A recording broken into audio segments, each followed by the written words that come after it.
your mercy upon this physical space, these Virgin Islands, that you have but for a moment allowed us to steward. Compassionate and sovereign God, for these proceedings today, may the very best interests of the people be the result.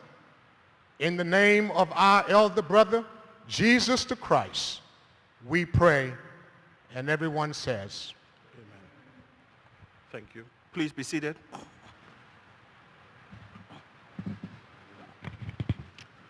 This honorable house is now in session. I call upon the clerk.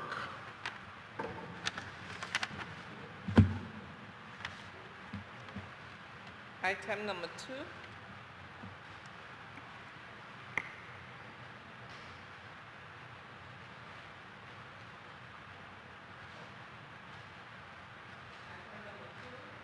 Confirmation of minutes.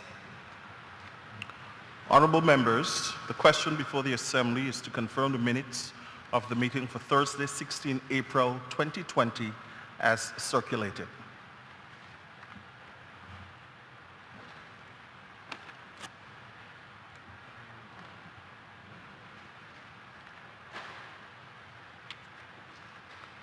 Hearing no amendments, the minutes of the meeting held on Thursday, 16 April 2020 stand confirmed as circulated. I call upon the clerk.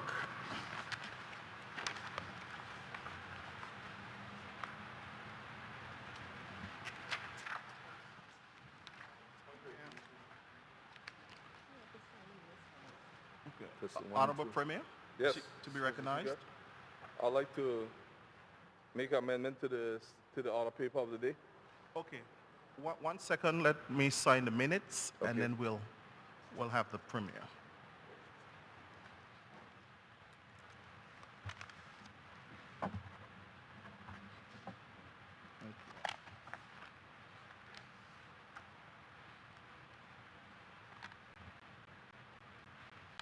Okay, Premier, why don't we wait until item number 5 in order for you to make your amendment, you want to do, okay. I recognize the Premier and Minister of Finance. Thank you, Mr. Speaker. Mr. Speaker, I rise to make an amendment to the order paper of the day, in which I request of this honorable house to move item number 4, which is statement of ministers, Mr. Speaker, to come now to be item number 7, which is right before other business.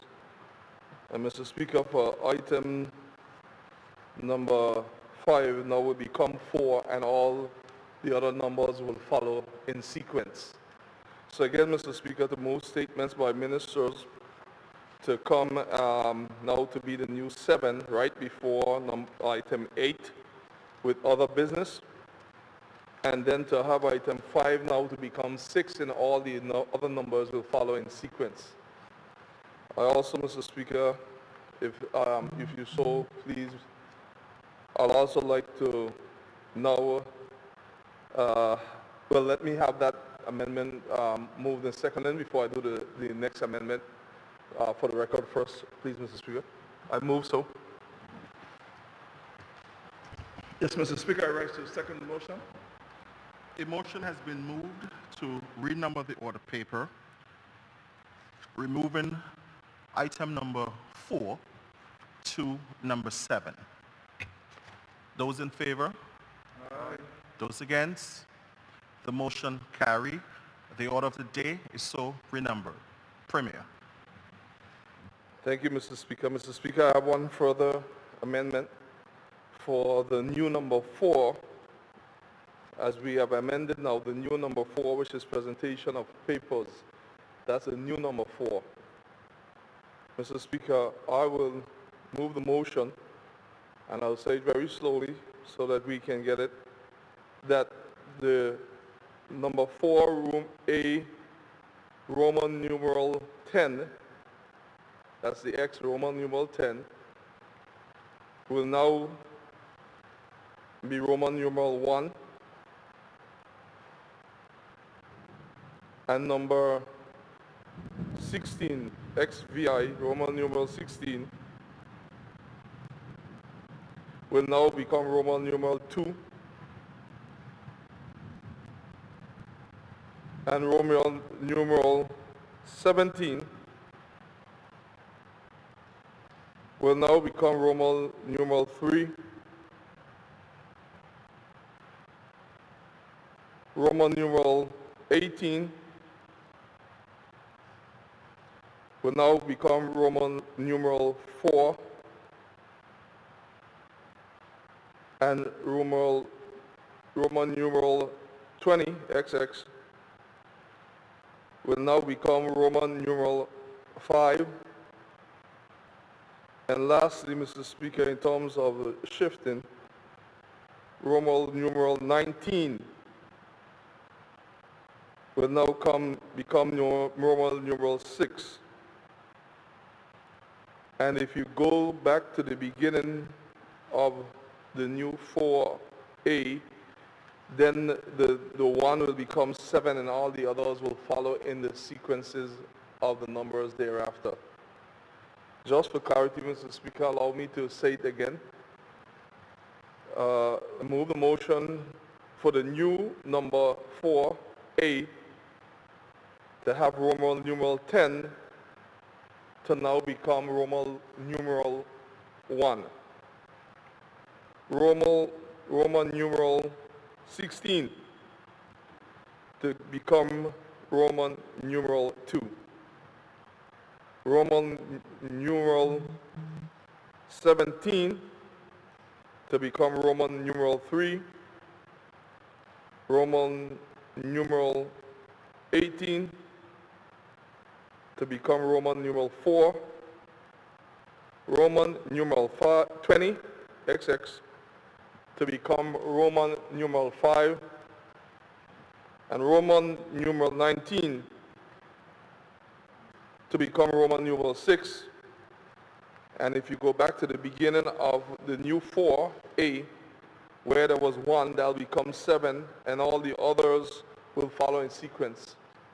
7, 8, 9, 10, 11, 12, 13, 14, 15, 16, 17, 18, 19, 20. In the order that they were on the paper, they will appear in the same numerical order one by one. So I move this motion. Speaker, second the motion. Thank you. Honorable members, we have already made item number 4 to be number 5, which is presentation of papers. The Honorable Premier has a motion on the floor that we further renumber presentation of papers, that Roman numeral 10 moves to Roman numeral 1, 17 moves to 3, RN 18 moves to 4, RN 20 moves to 5, and RN 19 moves to 6. Those in favor? Those against? The ayes carry.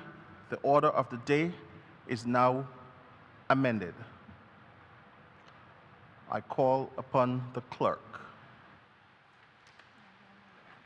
Honorable Fraser.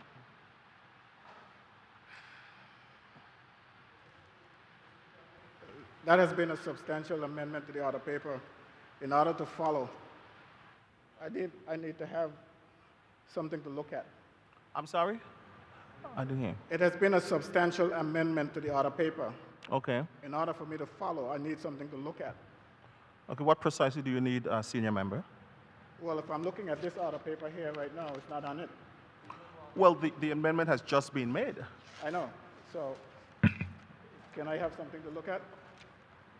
Okay, I don't understand the issue of something to look at. All we have done is ensure that the imposition of curfews come all together, and then the other matters will come after on the presentation of papers. We don't have the physical ability to type it out to give you immediately. Okay. Could you go over it again? Sure, I can. The motion that has already been passed by this chambers is that we renumber Roman numeral 10 moves to 1. Roman numeral 16 moves to 2. Roman numeral 17. I'm sorry? I could hardly hear members. If you were talking about item 5, you said you're moving Roman numeral 10. Item 5, Roman numeral 10. Okay, I'm not clear. Can you hear me? It's item 5, Roman numeral 10. Yes. Huh? 410. Item, 5. yeah. The first amendment that was moved and passed was where statement by ministers moved down to 7. State by my minister, move to 7. Yes. That's seven. And the new number 4 will be presentation of papers. Number 4 is That's the new presentation number of papers. 4. 4. You follow me, member from the 3rd? Yes. Okay. Hence, in the presentation of papers, the Premier has further moved some amendments, which has already been passed. Yeah. Roman numeral 10 moves to 1. It's 1. Okay. Roman numeral 16 moves to 2. Not that fast, you know. 16. is Roman 2. numeral 17 17, moves to 3. 3. Roman numeral 18 moves to 4. Roman numeral 20 moves to 5. And Roman numeral 19 moves to 6. And then everything after that comes down. One moment. Okay.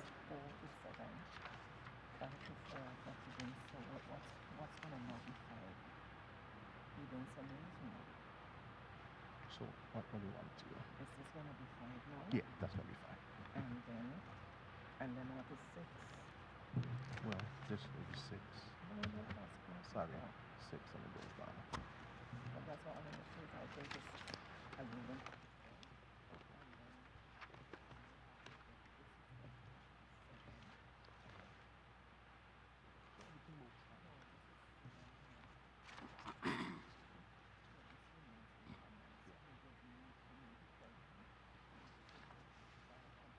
State by my minister, move to 7.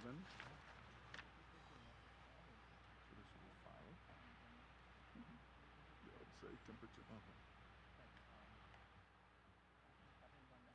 So 5 and 6.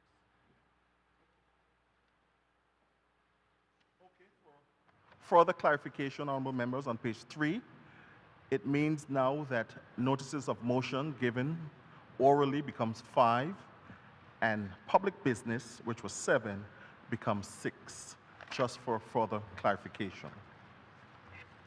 I take it that members are now clear on the changes to the order of the day.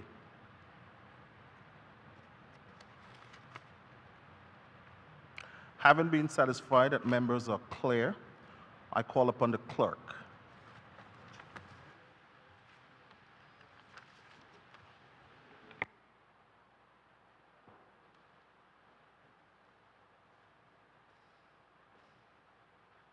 Item number 3, announcements by the Speaker. A pleasant good morning to all, and welcome again to the 8th sitting of the 2nd session of the 4th House of Assembly. To those who are tuning in on different media platforms, I say welcome. I must say, as I move around the territory, no one is asking anymore, how are you, Mr. Willock? But instead, when is the next sitting of the House of Assembly? It tells me that there is renewed interest in what we do here. Honorable members, I join with the territory and on behalf of my office and my family and the House of Assembly to convey my condolences on the passing of the former First Lady, Reverend Idris Christopher O'Neill, OBE. I got close to Mrs. O'Neill as I chaired the committee for the state funeral of her late husband, the Honorable Ralph T. O'Neill, our member emeritus of blessed memory. Reverend O'Neill was strong, witty, organized, and knew exactly what she wanted. You will note today that members and staff are wearing black and some are in gray in honor of the memory of Mrs. O'Neill. I know at some point members will offer in these chambers your own reflection on the life of the former First Lady. May she rest in peace.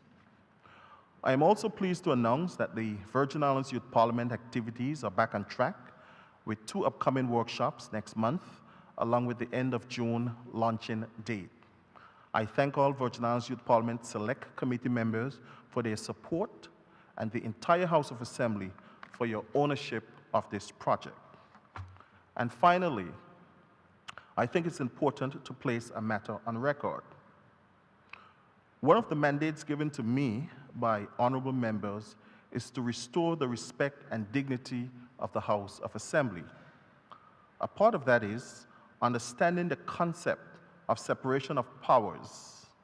In principle, separation of powers refers to the idea that major institutions of state should be functionally independent and that no one individual should have the power to direct the executive, the legislative, and the judiciary. Throughout history, and even in the social science literature, the objective of separation of power is instituted to guard against tyranny and preserve liberty. In modern and developed democracies, and in particular parliamentary democracies of which we practice, the separation of power is more often enshrined as a way to foster a system of checks and balances necessary for good governance. In the Westminster system form of government, elected members from the executive branch are also members of the legislature. However, in this system, the other members, including the backbenchers and opposition, are often more in numbers than those in the executive. Under the Virgin Islands Constitution Order of 2007, it does recognize the separation of power, with the governor being the head of the executive branch, as per Chapter 46, 1 and 2. Therefore, the governor is not a member of the legislative branch, unlike elected members of cabinet. Furthermore, the governor cannot dictate to the legislative branch when they should meet or even suggesting a date. He cannot compel the leader of government business in writing to meet, as the standing orders outline how meetings are called and how members are summoned. I am also aware of the governor's reserved power and under what circumstances he may exercise direct involvement in the legislative branch as per Section 81(1) of the Constitution. However, that was not the circumstance.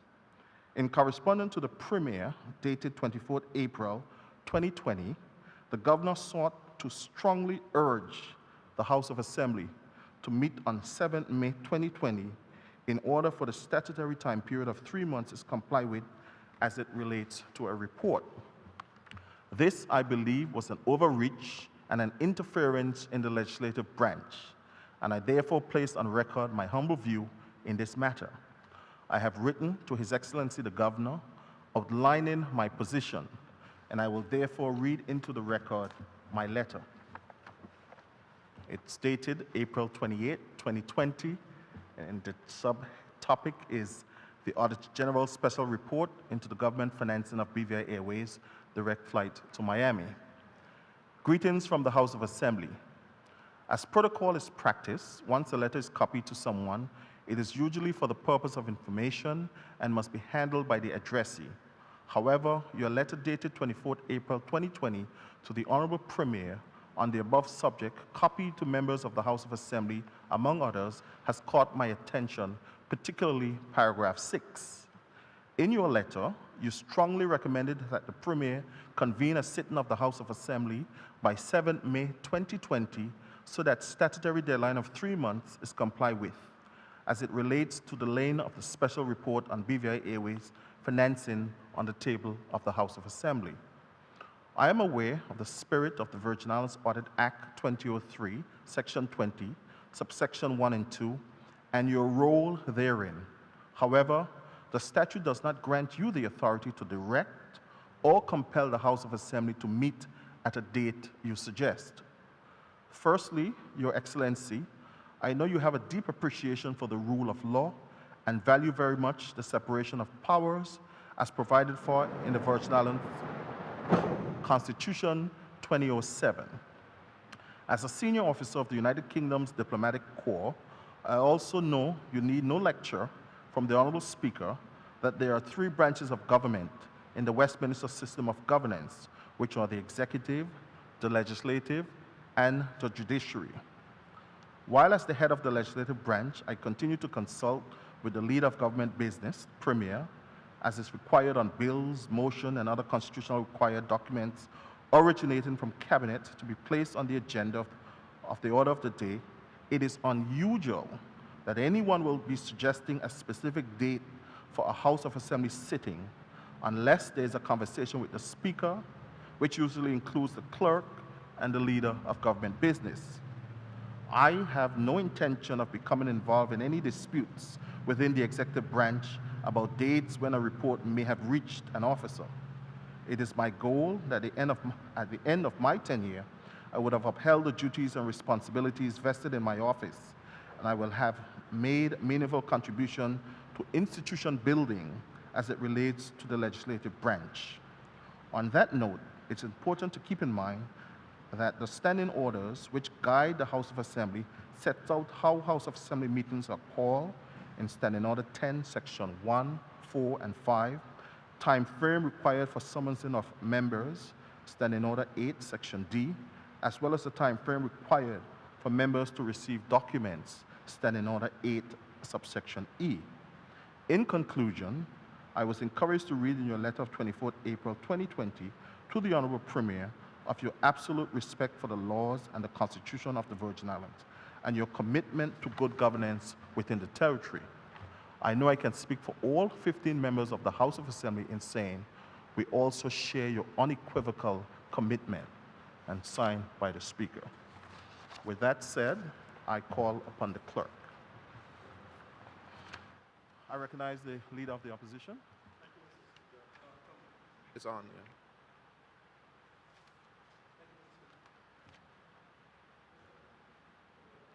I hope we'll get the mics working today. Yeah. Thank you, Mr. Speaker. Whereas on a point of privilege, you read a very lengthy statement. Is it possible for the members to get a copy of your statement that you read just now, please? Yes, the letter was circulated to all members, and It's in the package? the statement before, I can make that available to members. I appreciate that. I thank you, Mr. Speaker. Very much, Leader of the Opposition. I now call upon the clerk.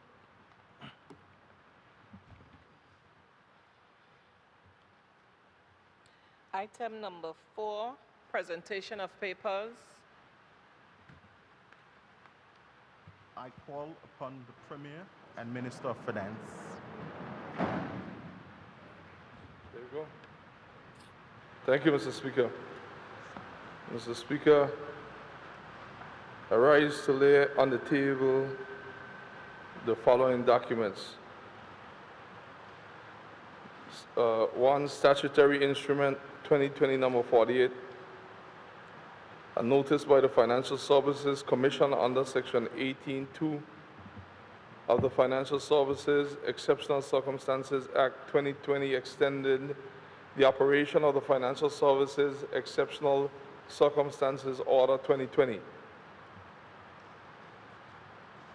Statutory instrument number 57, a proclamation by His Excellency the Governor under Section 83(1) of the Virgin Islands Constitutional Order 2017, UKSI 2007, number 1678, appointing the time and place at which the 8th sitting of the second session of the 4th House of Assembly of the Virgin Islands shall be held.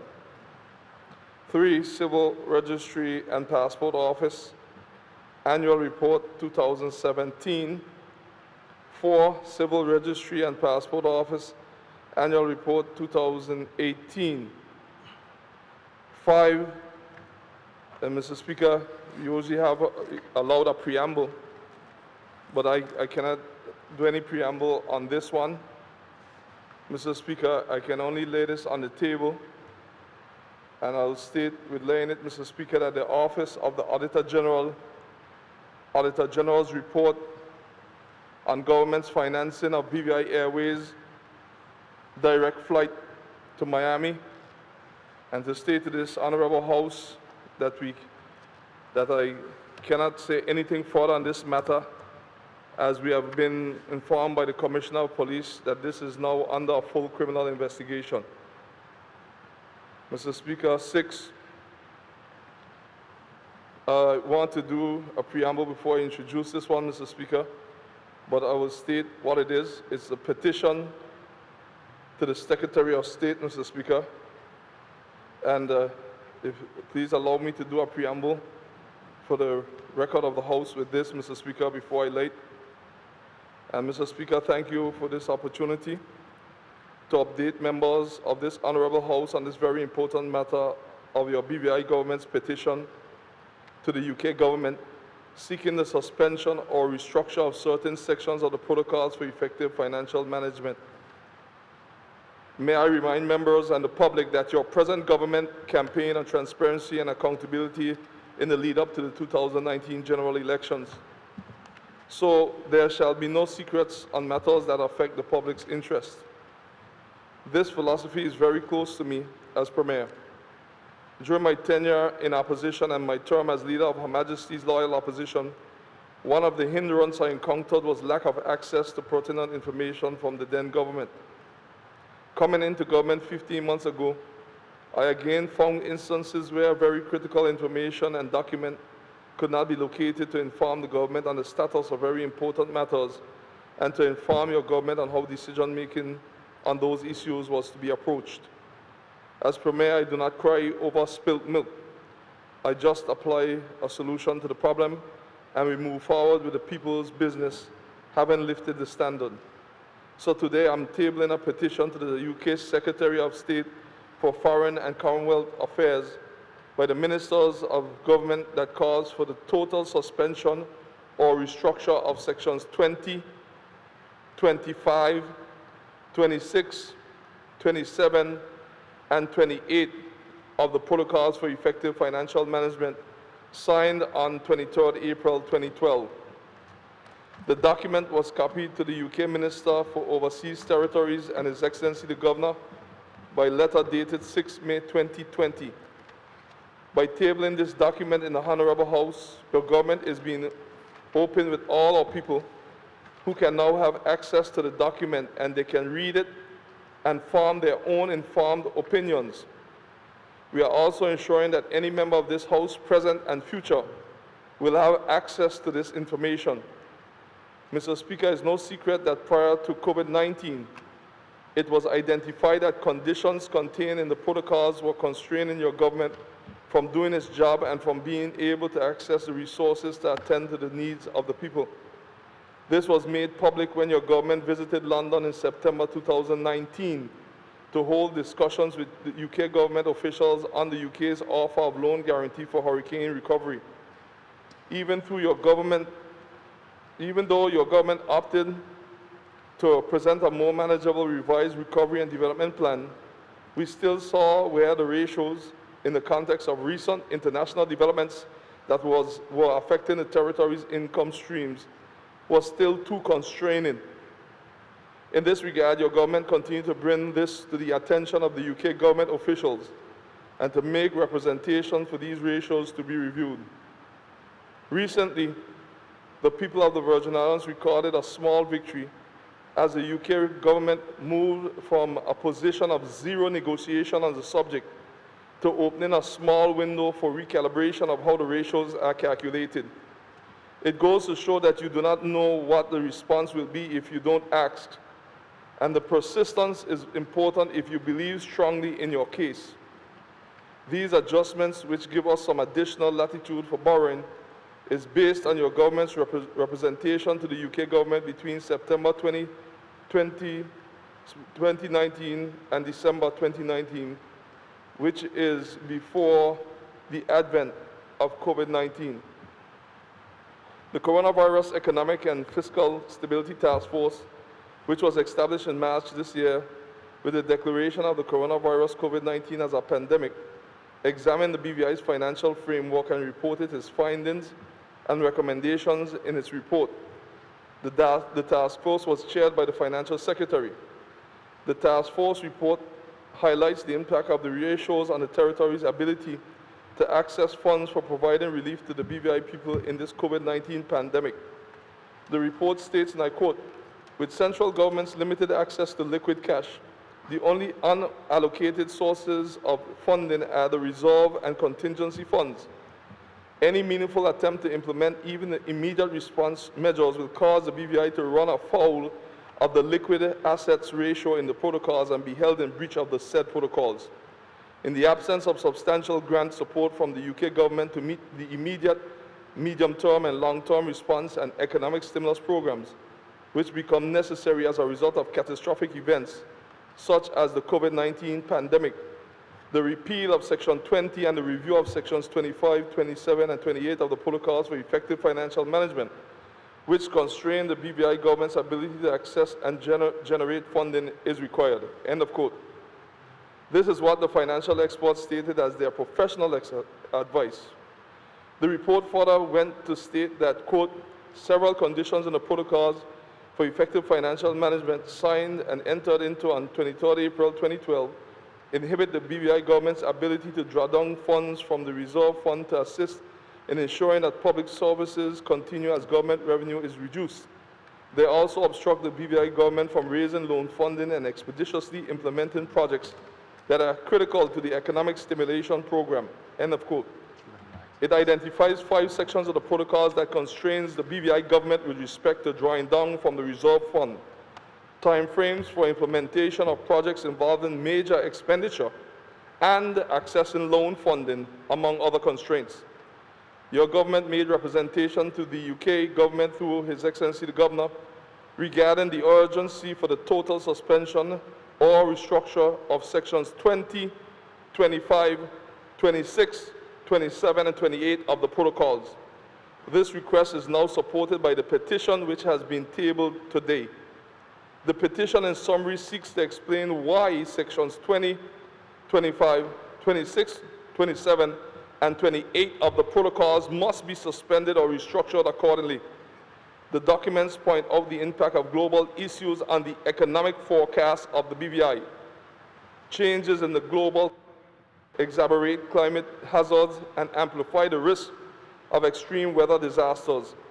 Between 2006 and 2016, the rate of global sea level rise was 2.5 times faster than it was for almost all of the 20th century. Globally, more than 20 million people have been forced out of their homes by climate change, and the United Nations Environment Program says that adapting to climate change and coping with damages will cost developing countries $140 to $300 billion per year by 2030.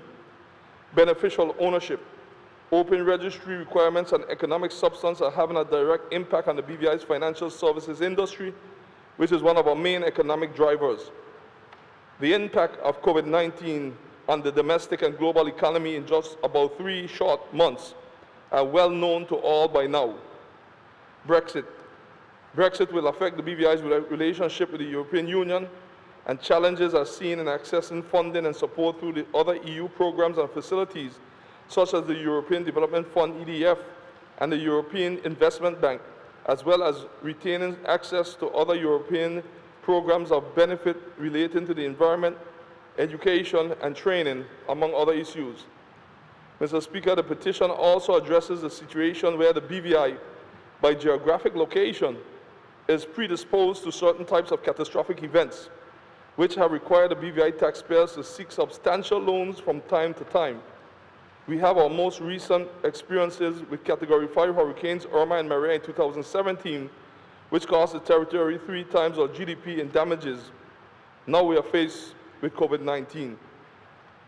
Your government put forward a very clear case that while the measures in the protocol aim at protecting the safety, health, and lives of the inhabitants of the Virgin Islands, it is necessary to suspend the borrowing obligations under the protocols for the Virgin Islands to remain viable. and to provide for the safety and security of its citizens. Your government has also drawn attention to Article 73 of the United Nations Charter, under which the government of the United Kingdom assumes responsibility for the administration of the Virgin Islands, which has not yet attained a full measure of self-government. By assuming such responsibility, the United Kingdom government recognizes the principle that the interest of the inhabitants of the Virgin Islands is paramount and has accepted as a sacred trust the obligation to promote to the utmost the well-being of the inhabitants of the territory. Thus, your government has submitted to the United Kingdom that it has a sacred trust and obligation to promote to the uttermost the well-being of the inhabitants of the Virgin Islands by way of revising, modifying, or suspending the operations of the sections of the protocols highlighted above. Mr. Speaker, this is just a synopsis of the petition which has been presented on behalf of the people of the Virgin Islands, as your government seeks to remove all impediments to our people realizing their aspirations and on protecting the rich legacy of our forefathers. I would describe this petition as a must-read for all citizens, especially those who wish to understand the financial situation that faces the BVI and the constraints that face the BVI government and BVI people. Knowledge is power. The petition is available to all persons, so get a copy and read it, especially now that we have made it public by laying it on the table of this honorable house. May God continue to watch over his Virgin Islands people, and may the peace of the Lord be upon us as we go through this journey. So, Mr. Speaker, I lay now, after giving a preamble to that, the petition to the Secretary for Foreign and Commonwealth Affairs, a case for the total suspension of restructuring of sections 20, 25, 26, 27, and 28 of the Protocols for Effective Financial Management, made on 23rd April 2012. Mr. Speaker, I move on now to the laying of the following documents. Statutory Instrument 2020, number 37, Imposition of a Curfew, number 6, Order 2020. Statutory Instrument 2020, number 38, Imposition of a Curfew, Order number 7, Order 2020. Statutory Instrument 2020, number 39, Imposition of a Curfew, number 8, Order 2020. Statutory Instrument 2020, number 40, Imposition of a Curfew, number 9, Order 2020.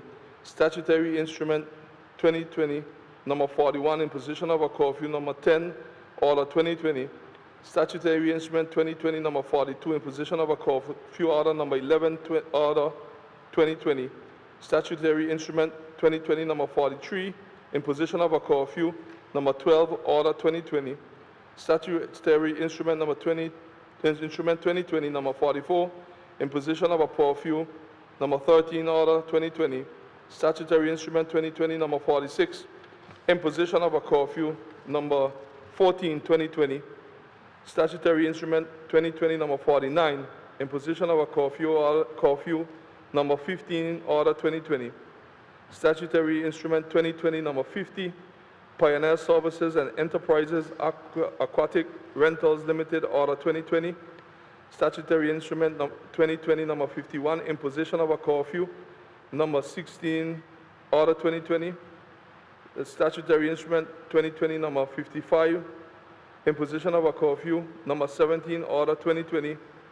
Statutory Instrument 2020, number 56, Imposition of a Curfew, number 18, Order 2020. I thank the Premier. Honorable members, pursuant to the Curfew Act of 2017, Section 3, Subsection 2, the floor is now open for debate on the statutory instruments of the Curfew Act.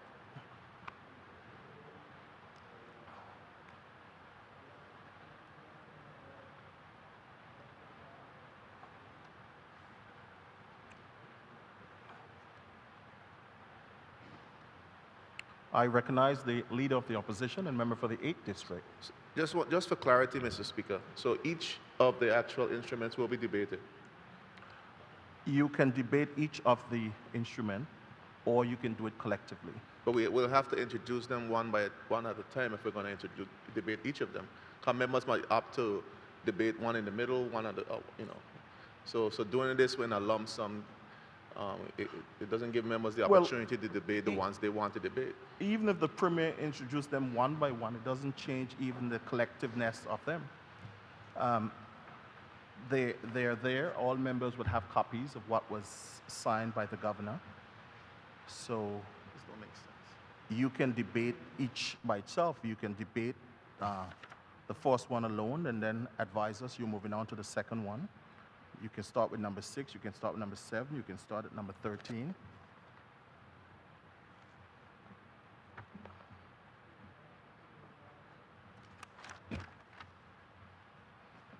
I recognize the senior member of the House and representative for the 3rd District, the Honorable Julian Fraser.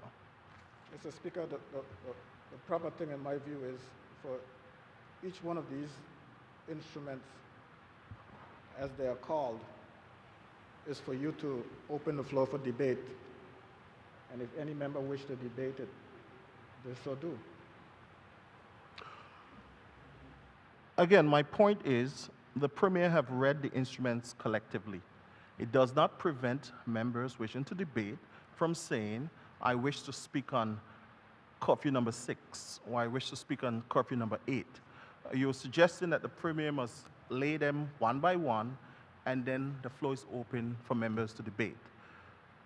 Either or, we're achieving the same goal. The Premier has laid all the instruments for the curfew on the table. The floor is open for debate. Again, you can go one by one.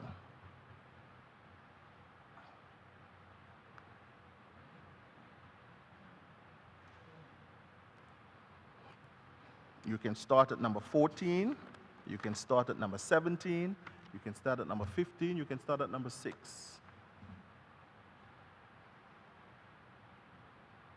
After debating the number in question, you can alert the House that you're now debating the next one.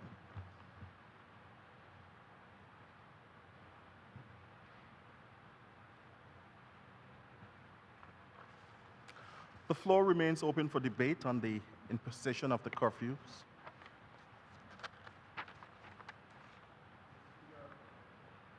That approach creates a challenge. So for instance, if I decide to debate number 14, members who might not want to speak on number 14, and if somebody comes back and say they want to debate number 14, can they open it again for debate? Should we go back and forth between numbers? A leader of the opposition, I hear you. To make it easy, the floor is open for the debate on number 37, number 6, to make it easy for members. So I will go through them one by one, because they're already laid on the table. So the floor is now open for the statutory instrument 2020, number 37, number 6.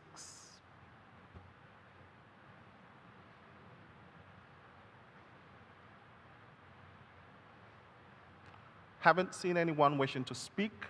We move to statutory instrument number 7 for debate.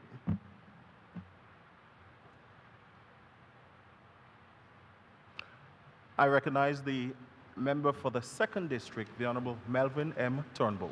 Mr. Speaker, I am not indicating to debate. I am hoping that you would understand the amount of instruments that are here and members having to go through each of the papers. So starting with the one that you started with, we were just trying to, if you give and allow members to find which instruments so that we could see which ones we are debating. They're here, but it's a lot of papers, Mr. Speaker, before us. So if you would give members a fair opportunity to indicate as to not rush through the process.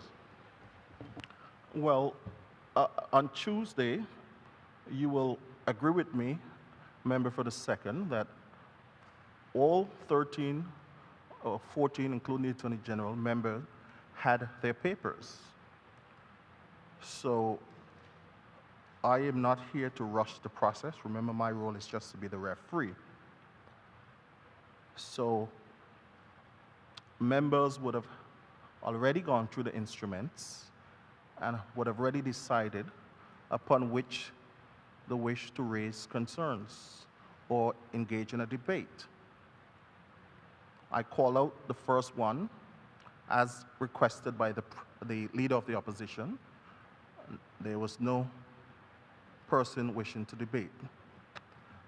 At this time, I recognize the Minister for Education, Culture, Youth Affairs, Fisheries and Agriculture, and member for the 7th District, Dr. the Honorable Natalio D. Whitley. Mr. Speaker, thank you for the opportunity to rise on a point of information.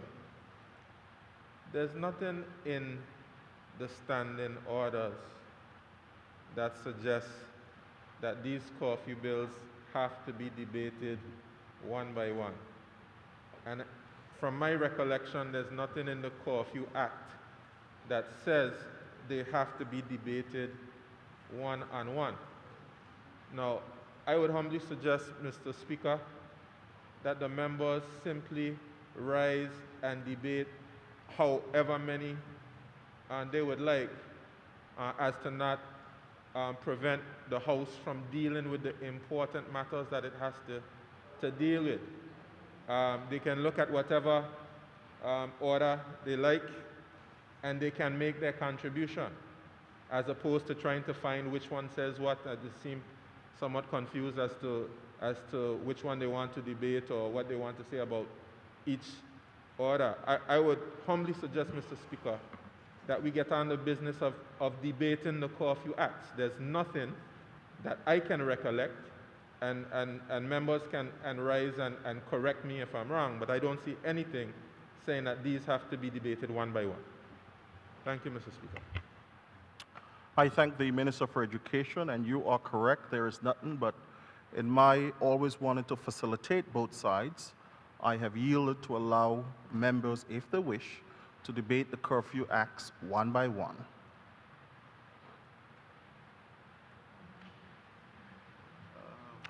Hearing no one wishing to debate curfew number 7, I'm going to move to statutory instrument number 8. Floor is open for debate. I recognize the Honorable Julian Fraser, senior member and representative for the 3rd District. Order, Mr. Speaker. When the Curfew Act stated that the order should be laid on the table and debated, you're talking about one order, not 100 orders. You're supposed to make one order. And that's what they're referring to. If for some reason, as we are right now, where we have multiple orders, it doesn't speak to that. It speaks to a single order. Okay, I'm sorry, I didn't hear the last part. No, I said if the situation should arise as we are in right now, where we have multiple orders, the Act isn't speaking to the multiple orders, it's speaking to a single order. And each order should be treated separately. Members of the opposition and senior member, I think we're now entering circular arguments. I have given the opportunity to members of the opposition to debate the statutory instruments one by one. I thought we have moved beyond that. No, Mr. Speaker, I agree with you. I understand what you did, but I was responding to a statement that was made in the House. And it was casting aspersions on us as somehow filibustering or whatever. And I'm trying to make the point that it's not the case. Well, that was not my interpretation. The member for the 7th was simply clarifying that there is nothing in standing order saying that they have to be debated one by one. The Act says they're to be laid and debated. So it didn't specify whether 1 is to be laid and debated, 2 is to be laid, 3 is to be laid. But in any case, I have yielded to the opposition where we are doing them one by one. And still after 10 minutes, there is not one opposition member rising to debate. So I am getting the impression honorable members, that we're entering some sort of circular argument. And I wouldn't want to call it filibuster. That's not my role to make such a judgment. Nevertheless, we are on curfew number 8.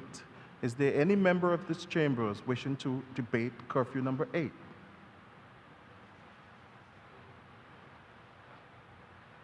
No one has caught my eyes, so therefore we move on to imposition of curfew number 9.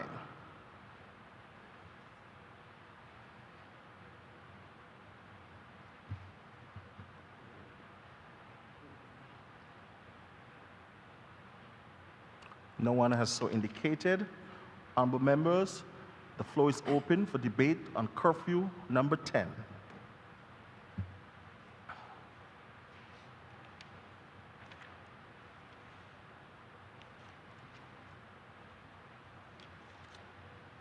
Having seen no indication, honorable members, we move on to imposition of curfew number 11, in which the floor remains open.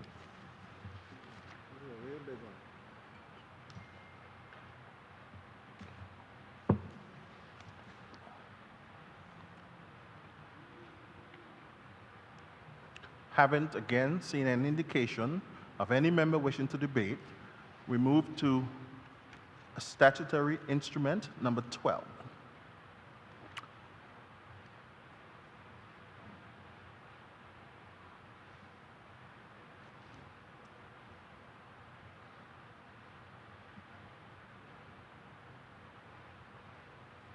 I have observed no one wishing to have a debate on the instrument number 12. Therefore, the floor now remains open for debate on statutory instrument number 13.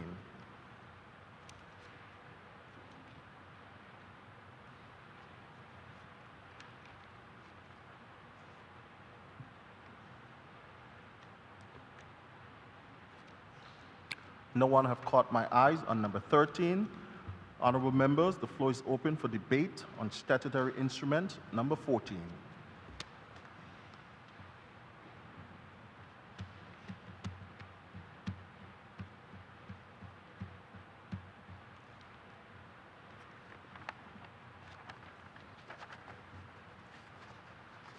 Haven't seen no willingness to debate statutory instrument number 14. We move to statutory instrument number 15. The floor remains open.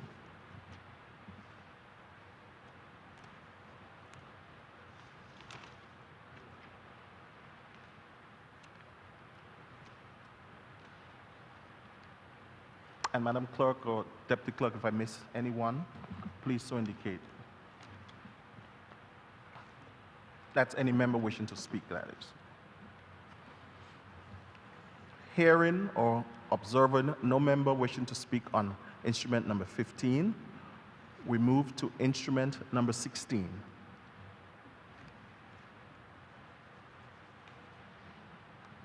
One by one as requested by the opposition. One by one.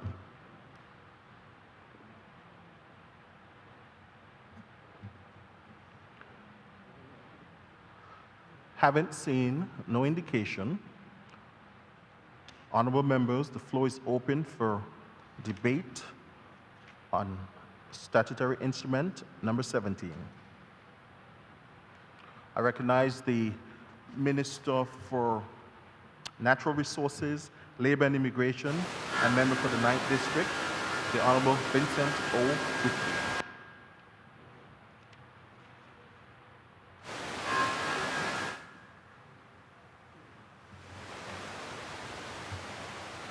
Thank you, Mr. Speaker.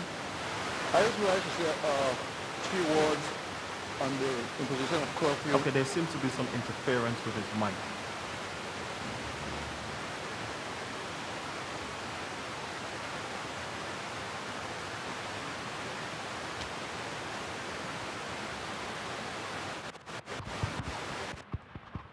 I think there are one or two persons with their mic on. Honorable Fraser, it appears that your mic is on. Thank you, Mr. Speaker. I just want to say very briefly, as we go through the various curfew acts, that these acts provide a very good historical record, so to speak, of the thinking that went through as we handle this new pandemic, COVID-19. It's a very good record to show you, to show future generations what steps were taken each week along the way towards bringing the BVI to where we are today. We saw the news a few days ago that the BVI has been declared at this moment COVID-free. These here provide some of the steps, some of the measures that were taken over time from April 15th, according to Curfew Order 6, down until today with Order number 17. So I must commend the Minister of Health, the Premier, and the rest of the team for doing what they did to keep the BVI safe. Thank you, Mr. Speaker. I thank the member for the 9th District for his contribution to the curfew debate. Any other person wishing to speak on item number 16?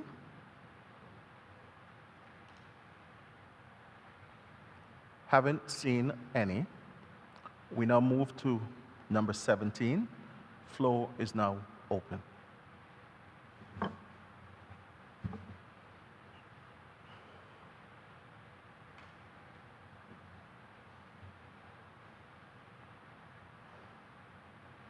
No one has indicated a willingness to debate. We move to the final instrument, number 18.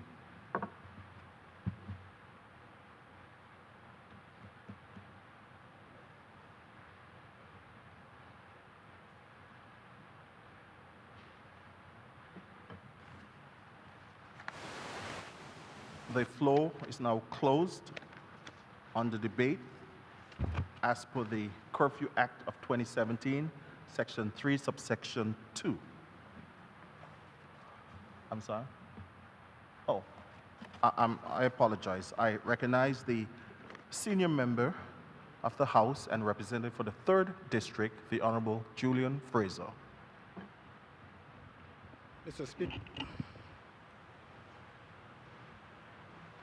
Speaker, I rise to move the following motion, Standing Order 27L.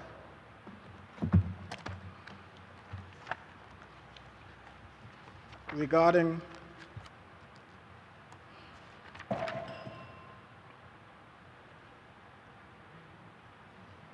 the item 5.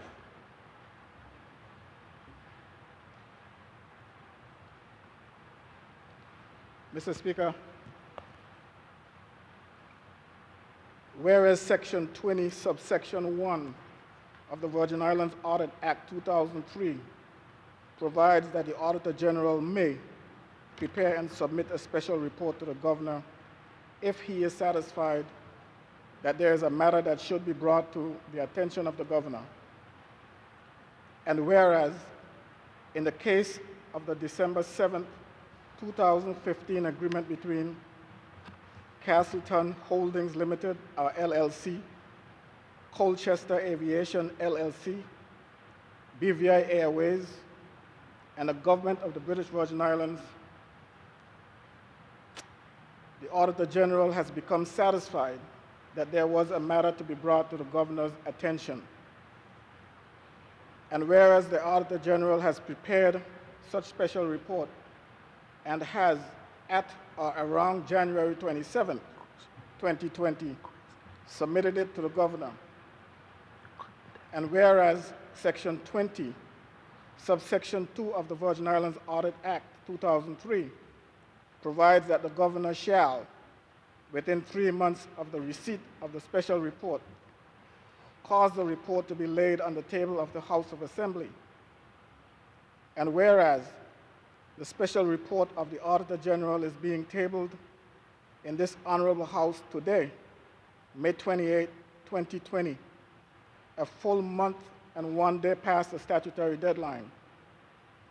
And whereas there is substantial documented evidence that the House of Assembly has attached tremendous significance to this report in its constitutional responsibility to hold the executive accountable and transparent in its dealings with this agreement, which evidently has gone bad. And whereas the governor appeared to have acted with neither regards for the rule of law nor the desires of the House of Assembly. Mr. Speaker, let me go into my reasoning before I propose the motion. Honorable member. Honorable member. Yes, Mr. Speaker. I'm not going to ask you for anything for us to read. However, before you go into your reasoning, one, I will want to seek a second, and two, you will be well aware that the Premier had announced this morning that this report cannot be debated because it's reportedly under a criminal investigation. Mr. Speaker, I'm not debating the report. But I'm not clear about your motion. That's number Well, one. that's what I have to do. I have to present the motion first. Okay. And I'm in the process of doing that. Okay.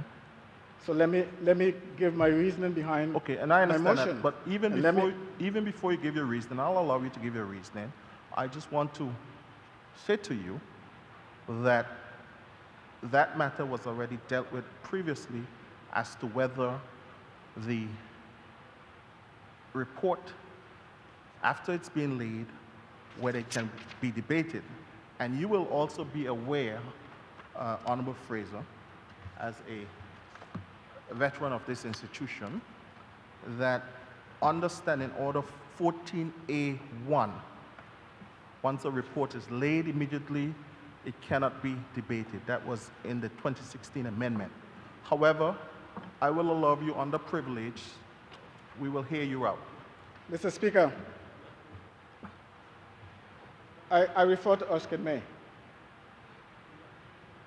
in making my proposal for my motion. It says, a member called to move a motion may speak in favor before he actually proposes it, on the understanding first that he speaks to the motion, and secondly, that he concludes by proposing his motion formally. So before I propose my motion, Mr. Speaker, I'd like to speak to it. But you will also appreciate, Honorable Fraser, that Erskine May only comes in if there's gray areas in our standing orders. It's in your standing orders too. And there is no gray areas about the report. What I just read to you is in my standing orders as well. Okay, well, there's no gray areas. And Good, so allow me to... However, as I said, out of courtesy, we will hear you out. Mr. Speaker, allow me to speak in favor of my motion before I propose it. The motion hasn't come to see if it was debated. Excuse me? You're speaking in favor of the motion? Yes, sir. No, it doesn't work like that. You have to propose the motion. It Mr. has to be seconded, Mr. and Speaker, then you go on to defend the motion. Mr. Speaker, that's here in Erskine May. That I can speak in favor of the motion before I propose it. If for some reason we've been practicing... You said that was in a standing order. Could you point me to No, where? that part is not in the standing orders. Okay. The gray area you talk, the gray area... So you just said it's in the standing order. No. I'll tell you what is in the standing orders. The gray area that you were speaking about is in the standing orders. Where? Point out to me. That you said was not in the standing orders. Well, point it out to me. I rely on veterans like you to also help me with standing order. Could you point out where that is in the standing order? What I'm reading here? Yes. Oh, this is not in the standing orders. Okay. So I just said that. This is gray for you. That's why I'm using Erskine May. Honorable member, this is what's going to happen. This is my ruling. We will hear you out. Good. On the basis that your motion is seconded. If it's not seconded, then we close it. Of course. So we want it seconded first, and then we'll hear you out as to your reasoning for your motion. If I get the motion seconded, Mr. Speaker, it takes the sting out the motion. So let me do... It takes the sting out of it? It takes the sting out the motion, Mr. Speaker. So let me speak to the motion first. I've already... Let me speak in favor of the motion Honorable first. member for the third, senior member of the House, I've already made a decision on how we're going to proceed. One, you have proposed the motion 2, it has to be seconded. Once it's seconded, we will hear you out. I will hear you. I'll give you the courtesy of that. Mr. Speaker, I didn't get you clearly. You said I must propose it before I speak to it? Well, you already proposed your motion. No, I didn't. I didn't give you the last part of the motion, sir. No, therefore, so in the case. So you don't know what the motion is. I'm following Erskine May, sir. Yeah, but Erskine May only applies to this house when there's a gray area. What's the area here? Show me what the area is here. I am suggesting to you the way forward. You have a proposal for a motion. Based on what? We want it seconded. Based on what rule? Based on the Speaker's rule. And Speaker's rule? Mr. Yeah. Mr. Speaker, that's jungle rule. No, sir. Let me refer you to Standing Orders 91. Standing Order 91, 1. And it's no jungle rule. It's in the standing order that you just referred to. 91-1. Yes.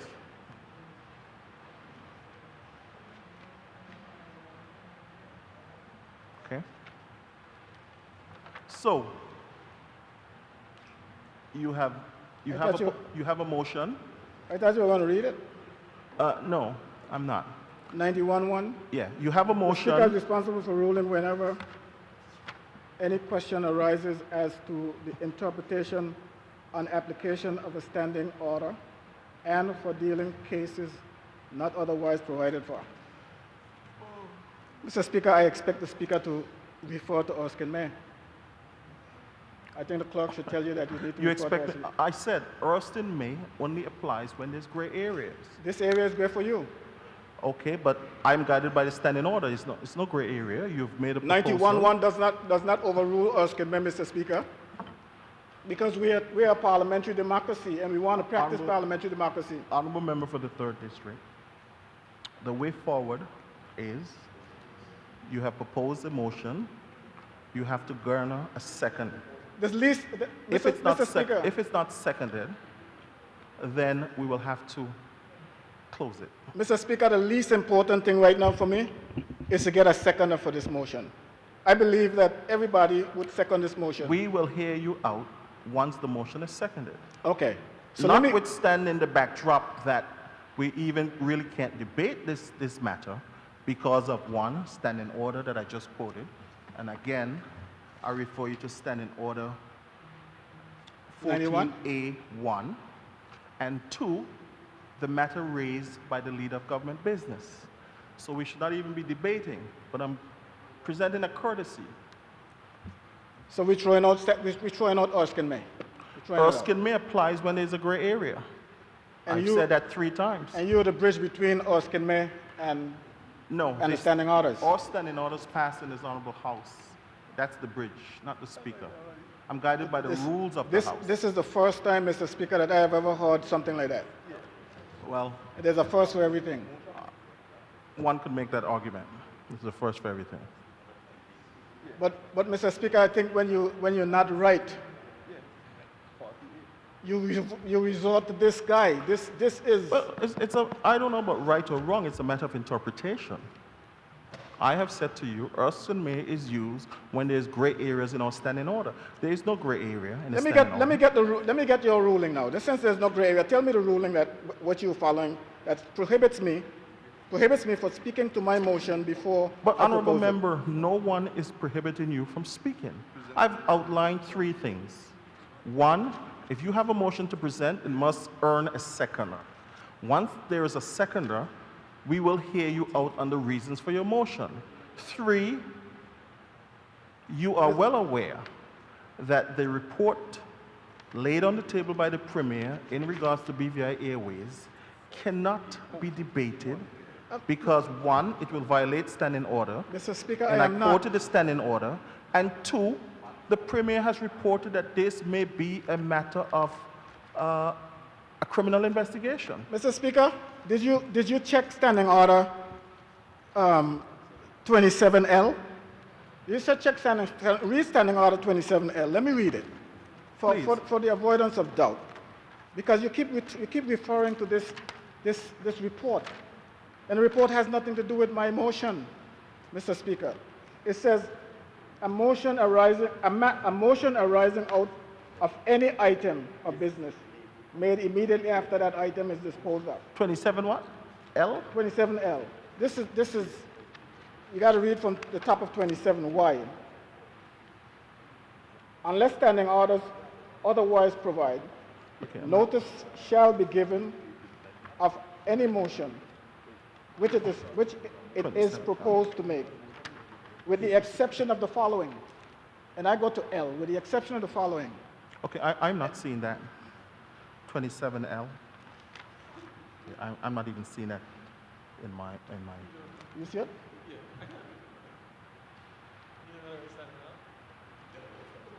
I got old one. Hey man, let me help you out now. Let me help you out. This is motion. Remember you're fighting a rule that might have changed for you and I, so let me help you. No. This one is good. That one is good. Let me help No, this doesn't need any. Let me see the revised one. No, a point of information. Let me help my honorable colleague. Premier. What's the number? I just want to help my honorable colleague. If I could understand correctly, the honorable colleague is saying that he's moving a motion that has nothing to do with the paper that was laid. If I'm understanding correctly. But the honorable colleague is fighting an amendment that was amended when I was in opposition just for he and myself, so that we didn't debate any paper that was brought. So what happened now, honorable, I know how you feel over there because of the amendment they made to make sure that whenever they bring a paper, it wasn't debated. Because remember when it was amended when we were over there together, it was amended to say, and if you have the current standing order, it was amended to say 14A1, at any subsequent sitting, after a sitting, where there has been the presentation of a paper, any member who presented the paper may give notice that the House resolve itself into a committee of the whole House to consider the paper. Debate upon that motion shall be confined to the general principles there set thereof. 2, if a motion under paragraph 1 is agreed upon, the House shall resolve itself into committee. Now, we have 3, the debate in committee may extend to all the details of the paper, which shall be discussed paragraph by paragraph. I'm coming to you. Unless otherwise decided by the chairman, who shall have regard to the convenience of the House. Now, member of the third, I don't think that you're referring to the direct paper that was laid. So that probably is where the difference is. But you remember that this was put in the House so that anything that was laid cannot be debated. So that was a law for Julian Fraser and Andrew Foy. But now, what happened now is you fighting a law that was implemented for just the 2 of us. So if you now come to say that you want to debate anything that was laid based on what is law, that cannot be debated now. But if you're moving a motion, a brand new motion, then we need to hear the motion and have it seconded. But if the motion, any derivative of it, still have to do with the substantive laying of the paper, it's still going to be an issue. So now I just want you to clarify it for us because I want to hear the motion, member for the third. I really want to hear the motion, and then we can see where we could go from there when you get a second. I myself might second it for you depending on what you say. So I'm waiting to see what the motion is. Let me see what the motion is. Honorable Fraser, let me recognize the leader of the opposition and member for the 8th District. Thank you, Mr. Speaker. In addition to the Premier's remarks, I believe that we still need some clarification from the Honorable Attorney General on the process moving forward as well. So we might need to have the AG's interjection as well as we move forward.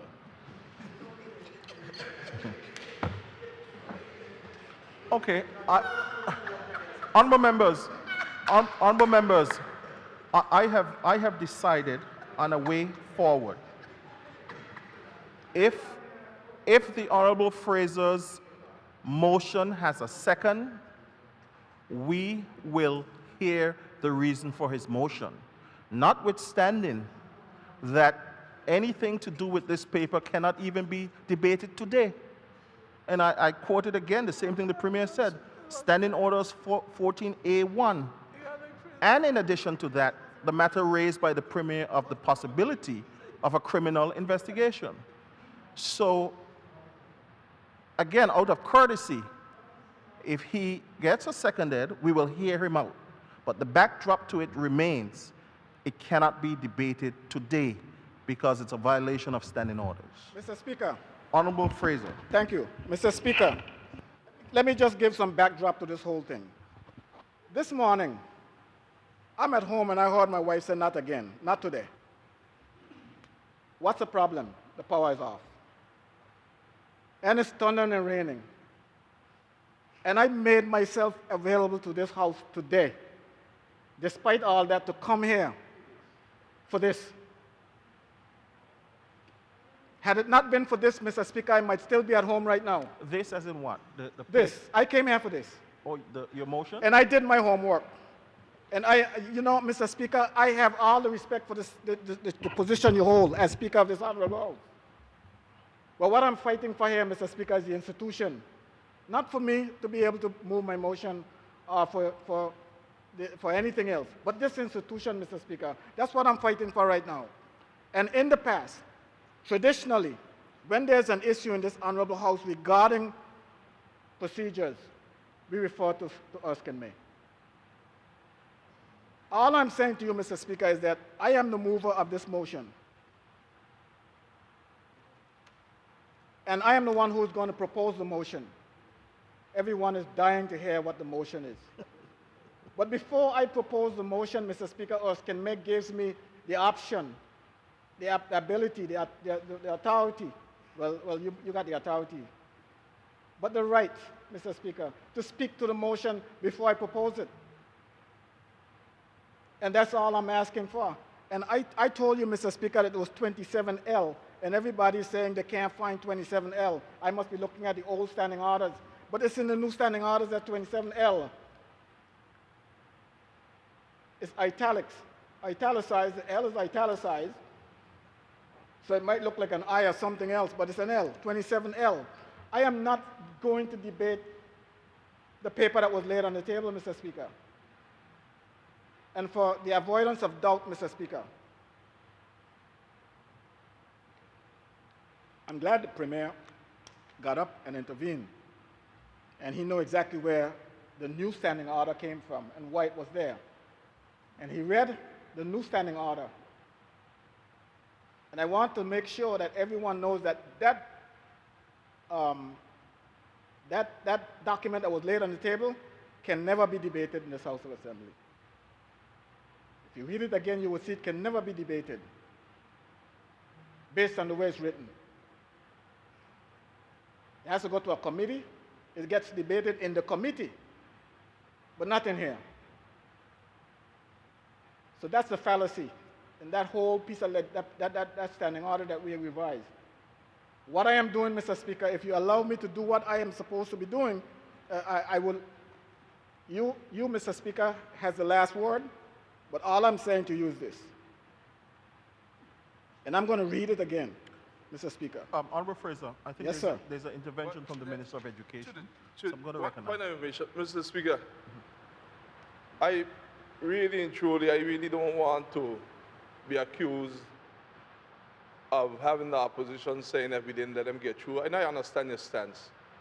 But I'm willing to sit down here and listen to the member of the thought bring forth what he's saying. I know that he's in some gray areas himself, but this is not going to end now. So, Mr. Speaker, I crave your indulgence. Let us hear what the member is saying. He said that he prepared thoroughly. I want to hear this motion. I don't want to be accused of stopping our opposition's motion. So I'm asking my side if we could put it to a vote. I know what you're saying, Mr. Speaker. If we can support the member and have him properly ventilate and articulate his motion. He has been there in the opposition. I don't know what his motion is. He's been championing a cause for a very long time. And I think whatever it is, we need to make sure that he gets it said, because he stated clearly this is the only reason he has come to the House. And we do not want him to come for this specific reason and miss this moment. So, Mr. Speaker, I am asking you to please allow the senior member of the House to go ahead and explain we will never let this happen again, but we're not getting anywhere here. So let him explain, let him move the motion. I hope it is a motion on me when it's finished, but let him move the motion, and then let us see where it is going, and let us move on. So with your kind permission, member, if the speaker allows, I want you to go ahead and move it. Even if it is something that I have to respond to, move it in the true spirit of democracy. I thank you for your intervention, Honorable Premier. I recognize the Minister for Education, Culture, Youth Affairs, Fisheries and Agriculture, a member for the 7th District. After listening to my leader, I'll have to yield, but I'll just make the point, Mr. Speaker, that the standing orders does say that it has to be seconded. And that's standing order 30. It's dealt with in standing order 30 and 31. And the member also made reference to 27L. And 27L is saying that it's a motion arising out of any item of business made immediately after that item. So it has to relate to a particular item that has just been disposed of. So I'm wondering what item is that this motion has arisen out of and before the next item is dealt with. So I think there is some misinterpretation of 27L. But having said that, Mr. Speaker, I yield to the member to be able to deliver his proposal of a motion as the Premier has encouraged us to do, allowed for. Thank you, Mr. Speaker.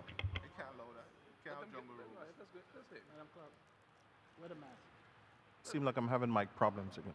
Okay, I will say 3 things clearly, and I'm becoming repetitive. 1, the senior member is now claiming that it has nothing to do with the BVI Airways report. That's 1. The senior member of the House will be aware that according to standing orders, not dealing with Erskine May, these matters are clear in the standing orders. According to standing orders, 14A1, a paper such as that has been laid on this table cannot be debated today. In addition to that, members will also have heard from the Premier that there is a possibility, I think he reported to this House that he was advised by the Commissioner of Police that this report may be the subject of criminal investigation. So with those parameters, we cannot debate the BVI Airways report, or at least we cannot debate it today. So I want to hear exactly, even before he defends his motion, I want to understand clearly what is the motion. Read the motion alone. And after the motion is read, I am saying that there must be a seconder. If the motion is not seconded, then we're going to close it down and we're going to move on. So I want to hear clearly, even before he defends the motion, I want to hear clearly from the member for the 3rd District, my representative, I want to hear clearly what is his motion, because we're getting into the realm now of circular arguments, filibustering, and at some point we're going to have to cut it. Honorable member for the 3rd, please advise this Honorable House clearly of what your motion is. Mr. Speaker, with your kind permission, could we take a 5-minute recess? Is it the wish of the House to go on recess? Hearing the House wish to go on recess, this House is now in recess.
I have charted a way forward as to the Honorable Julian Fraser's intervention via a motion. I did go back and find 27L and understood clearly the interpretation of that. In addition, the backdrop of that also, as I said previously, was we were facing Standing Orders 14.1I. I have decided first to hear the member for the 3rd District, at least for the House, to listen to his motion, and then we will proceed step by step. So at this time, I'm going to ask the member for the 3rd District to read his motion, not to defend the motion, to read the motion, so members will be clear as to what his motion is. Honorable Fraser.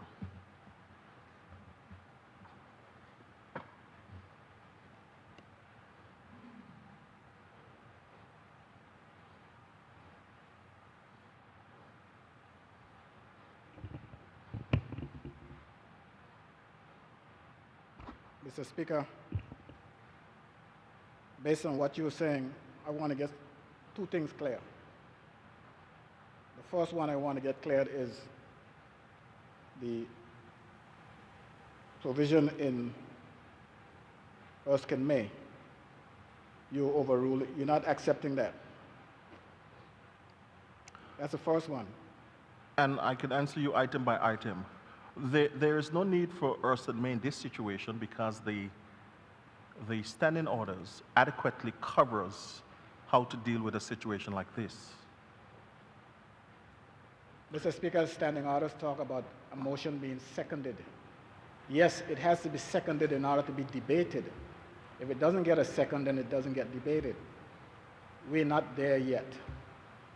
I'm not at the point where my motion needs to be debated. That's why I'm saying to you that, and I'm going to read this again, Mr. Speaker. It says, Member, there's no need to read from Erskine May again. I'm saying that we have charted a way forward. Let the House of Assembly hear your motion. We want to hear your motion. You're proposing a motion, and I mean, one can get technical and say, even the item L that you refer to, that when the Premier laid a particular paper on the table, after that was laid, you should then rise and propose your motion, which would have been in line with immediately after. But we're not going to get technical.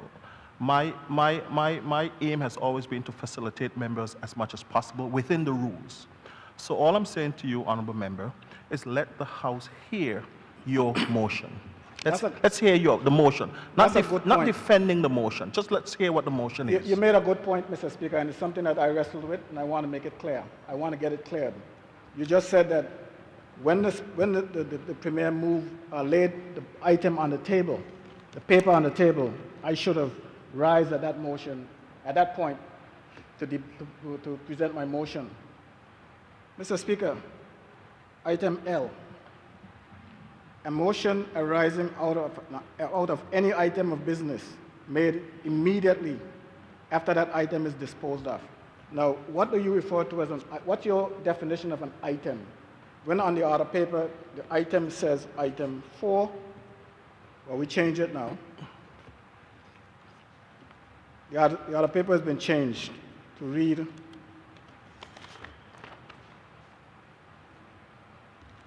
is it item 4 or 5 now? Item 4, yes?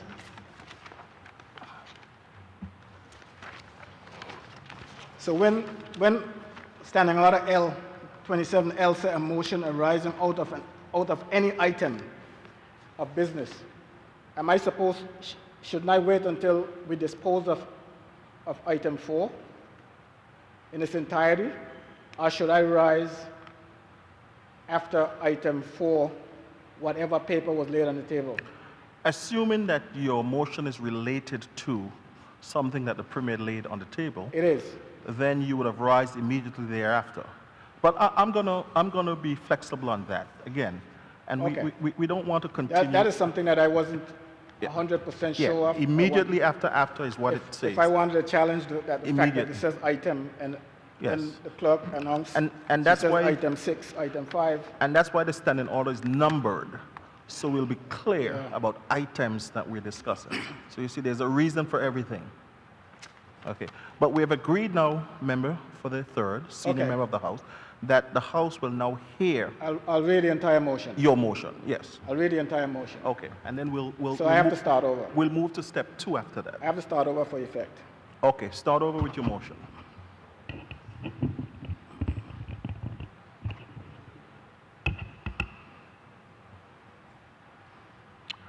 Mr. Speaker, I rise to move the following motion. And it's arising out of item 5,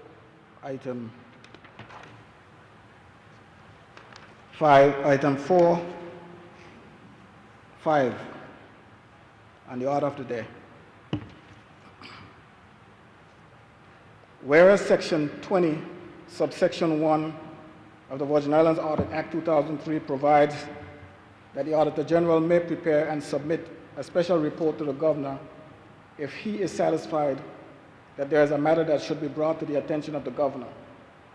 And whereas, in the case of the December 7, 2015 agreement between Castleton Holdings, LLC, Colchester Aviation, LLC, BVI Airways, and the Government of the Virgin Islands, the Auditor General has become satisfied that there was a matter to be brought to the Governor's attention. And whereas the Auditor General has prepared such special report and has, at or around January 27, 2020, submitted it to the Governor, and whereas Section 20, subsection 2 of the Virgin Islands Audit Act 2003 provides that the Governor shall, within 3 months of the receipt of the special report, cause the report to be laid on the table of the House of Assembly. And whereas the special report of the Auditor General is being tabled in this Honorable House today, May 28, 2020, a full month and 1 day past the statutory deadline. And whereas there is substantial documented evidence that the House of Assembly has attached tremendous significance to this report in its constitutional responsibility to hold the executive accountable and transparent in its dealings with this agreement, which evidently has gone bad. And whereas the Governor appeared to have acted with neither regards for the rule of law nor the desires of the House of Assembly. Now, therefore, be it resolved that this Honorable House reprimand the Governor for violating Section 22 of the Audit Act 2003 and obstructing the duties of the House of Assembly under Section 47.3 of the Virgin Islands Constitution Order 2007. Okay, can we, can we get a copy of that? Are you in a position to email that to members?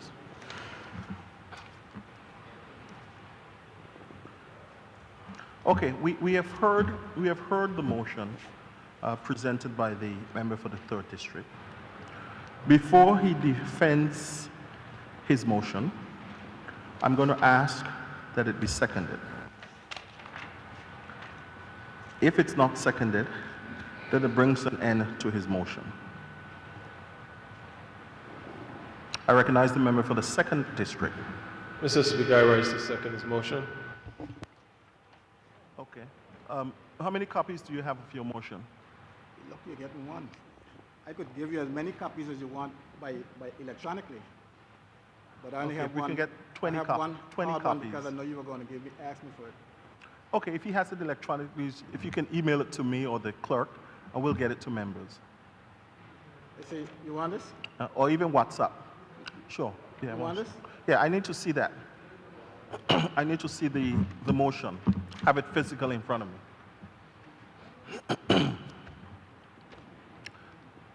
So your motion has been seconded by the member for the 2nd District. I'd like to be the one to present it before anyone debates, Mr. Speaker. Okay. Agreement between whereas. That's really the government.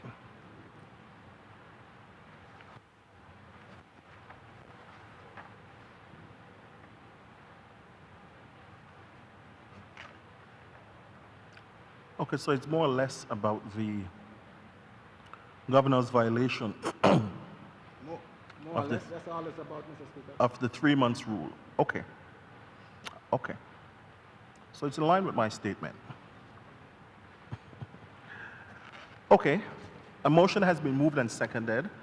Honorable Fraser, you can proceed in alerting the House or defending your motion. So I'm allowing it to proceed on the basis that it has no direct effect on the paper that has been laid on the table by the Premier. I don't understand. Direct effect in, we're not debating the audit report. We're not debating this.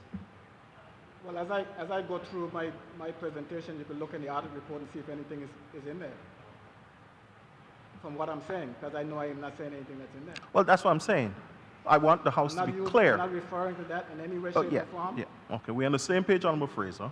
I want the House to be clear that I'm allowing the member for the third to proceed on the basis that we are not debating the BVI Airways audit report laid on this table today.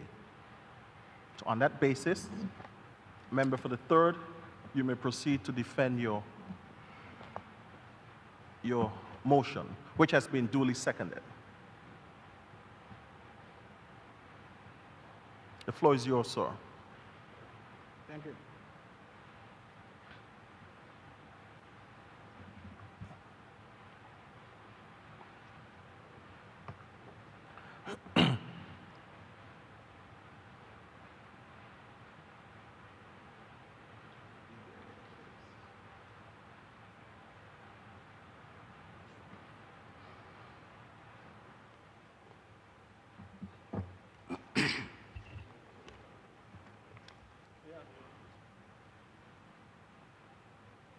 Let me see if I get it onto you.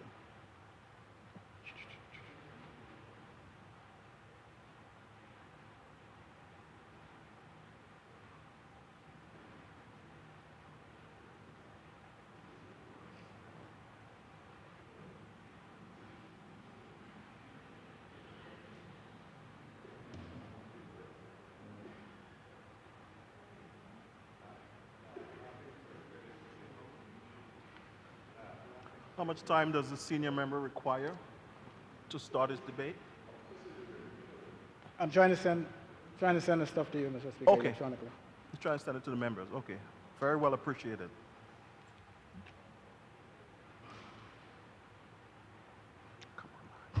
Mr. Speaker,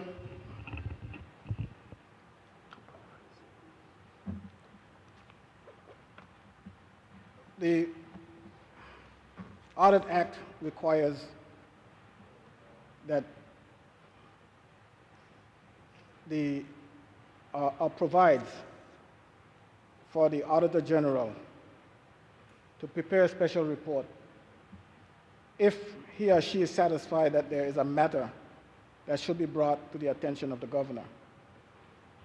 Mr. Speaker, the fact that a special report was prepared is a clear indication that the Auditor General has found something that should be brought to the attention of the governor.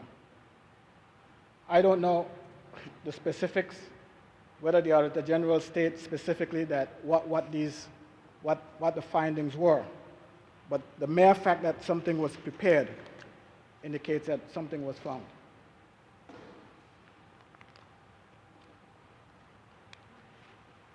Mr. Speaker,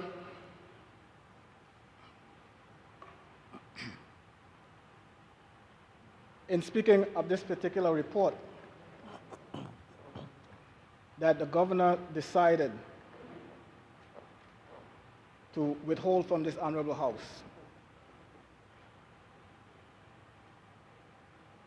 members need to understand, Mr. Speaker, the importance of the matter of which we speak, the tremendous gravity of the matter of which we speak. Why I am so concerned, Mr. Speaker, about the report not being laid before the table, on the table of this honorable House, in a timely manner. Maybe, Mr. Speaker, if it was just any other report,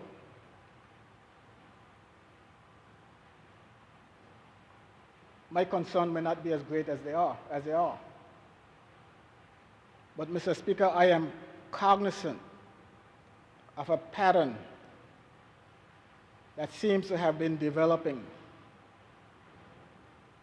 with this particular governor regarding matters in this honorable House. Mr. Speaker, you may recall that the last governor requested a report be done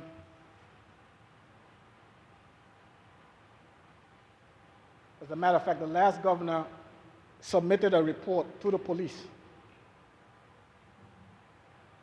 after it was laid in the House of Assembly. And we have gone through that last governor leaving to this new governor coming. And he's been here now for several years. And to this day, that report has not seen the light of day for the House of Assembly to proceed with its duties. As I just heard, the Premier stated something about possibility of report going to the police for criminal investigation. That is another step, Mr. Speaker, in putting obstacles in the way of this Honorable House. Mr. Speaker, this Honorable House has a duty.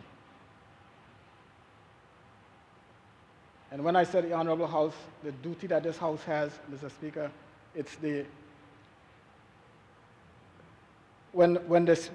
given the nature of a parliamentary democracy where the executive sits with the government,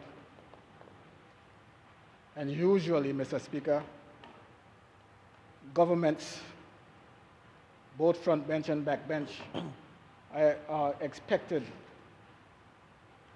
to be in unison. So when speaking of the House of Assembly holding the executive to account, essentially you're talking about the opposition. And if the opposition doesn't get the tools that it needs, nothing can happen.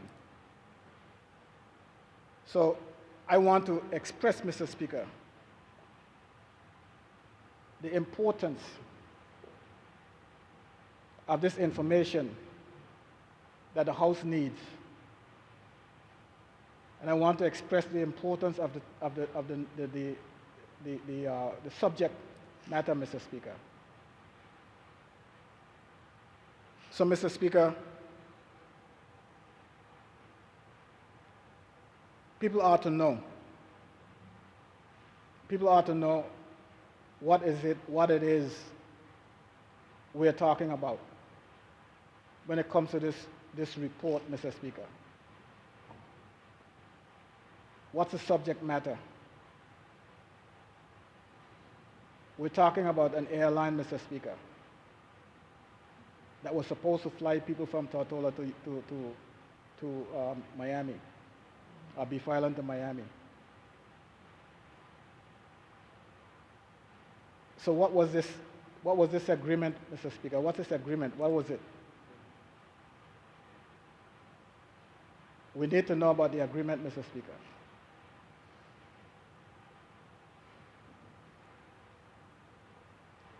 So, Mr. Speaker,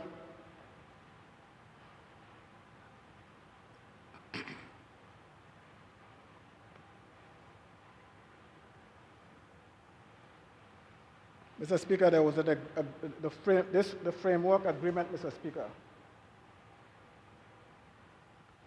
was entered into as of the 7th day of December 2015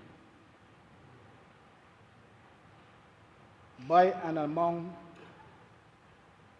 Castleton Holding Limited LLC and a limited liability company organized and existing under the laws of the District of Columbia, having its principal offices at 2615 30th Street Northwest, Washington, D.C., 20,008, Castleton. Colchester Aviation LLC. Honorable Member, just a quick question. I'm taking it that what you're reading is public information already? Yes, Mr. Speaker. Okay. Just look in the report, you don't see anything that I'm talking about in there. I just want to clarify so we don't move into the realm of lifting stuff from the report in your No, presentation. no. Okay. So we're on the same page. The report isn't that assiduous. Colchester Aviation LLC, a limited liability company organized and existing under the laws of the state of Delaware, having its principal offices at 3520 Embassy Drive, West Palm Beach, Florida, 33401, Colchester. BVI Airways, a corporation organized and existing under the laws of the Virgin Islands, having its principal offices at P.O. Box 2273, Rotown, Tortola, VG 1110, Virgin Islands, BVI Airways. And the government of the Virgin Islands, having its principal offices in CARE, the Office of the Premier, Administration Building 33, Admin Road, Rotown, Tortola, VG 1110, Virgin Islands, the government. Each of Castleton, Colchester, and BVI Airways are hereinafter sometimes referred to collectively as the operating parties, and each an operator party, and the operator parties and the government are hereinafter sometimes referred to collectively as the parties, and each as a party. Mr. Speaker, this agreement was signed by the Honorable Dr. D. Orlando Smith on behalf of the government of the Virgin Islands, Bruce Bradley, signed on behalf of Castleton Holdings, LLC, Scott Wiseman, signed on behalf of Colchester Aviation, LLC, and Jerry D. Willoughby, signing on behalf of BVI Airways.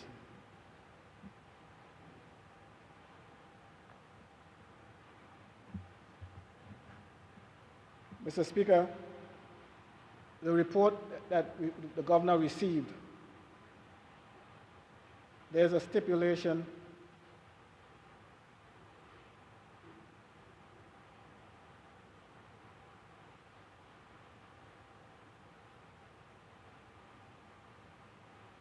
that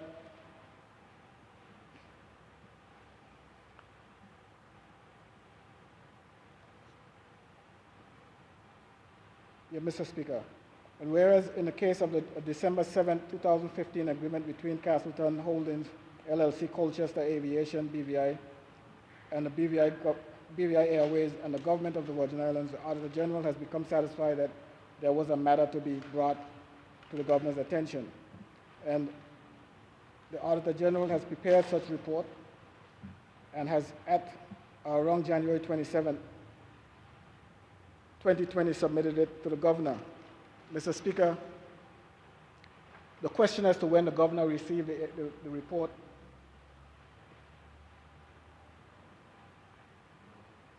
I have every reason to believe, Mr. Speaker, that this report as was submitted and received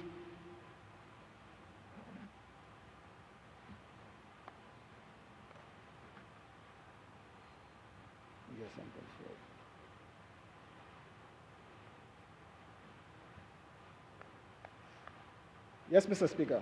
I have every reason to believe that even though there are questions as to whether the governor received the report in ample time to fulfill his requirements under the law, I have reason to believe that the question has somehow been settled, because I'm looking at a letter from the Premier to the Governor, which states that the Auditor General's report on government's financing of BVI Airways direct flights to Miami is dated 27th January 2020 and was received by the Office of the Premier and Minister of Finance on the same day. By virtue of Section 23 of the Act, it follows that the report was submitted to the governor on the same day.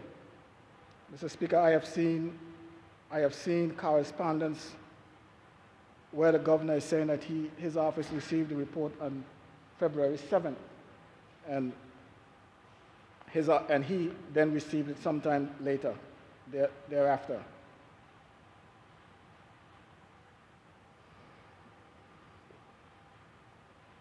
Mr. Speaker,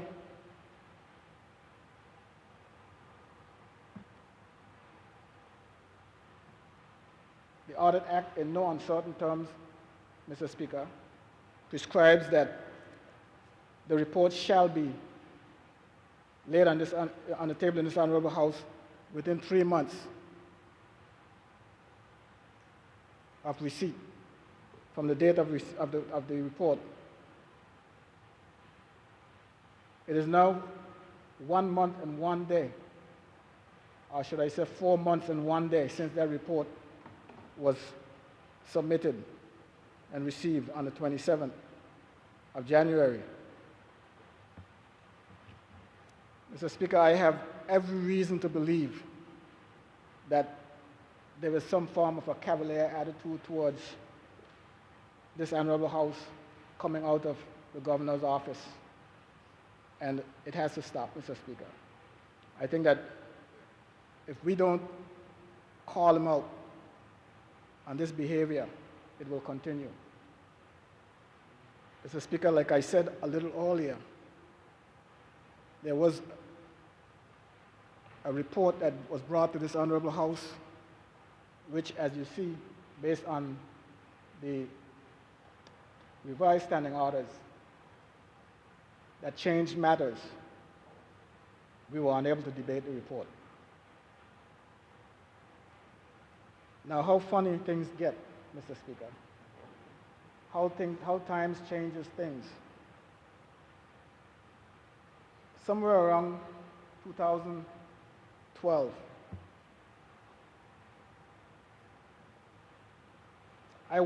I sat in this Honorable House and I watched, Mr. Speaker, a report that was presented to Cabinet on a Wednesday, ended up in this Honorable House on a Friday, the same Friday, and was debated. Listen to this, Mr. Speaker. It went to Cabinet on a Wednesday, and the very Friday it came to the House of Assembly and debated. And just true to form, Mr. Speaker, as you see this order paper,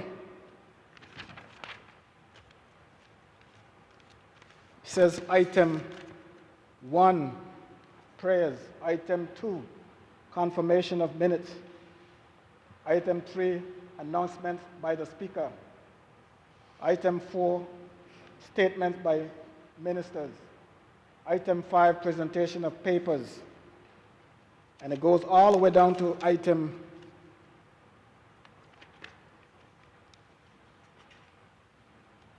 8, which is other business, which makes item 7 public business, Mr. Speaker. Well, the standing orders, Mr. Speaker, was suspended, and the order paper was rearranged as we were doing today, and presentation of papers was moved to item 7, just before other business.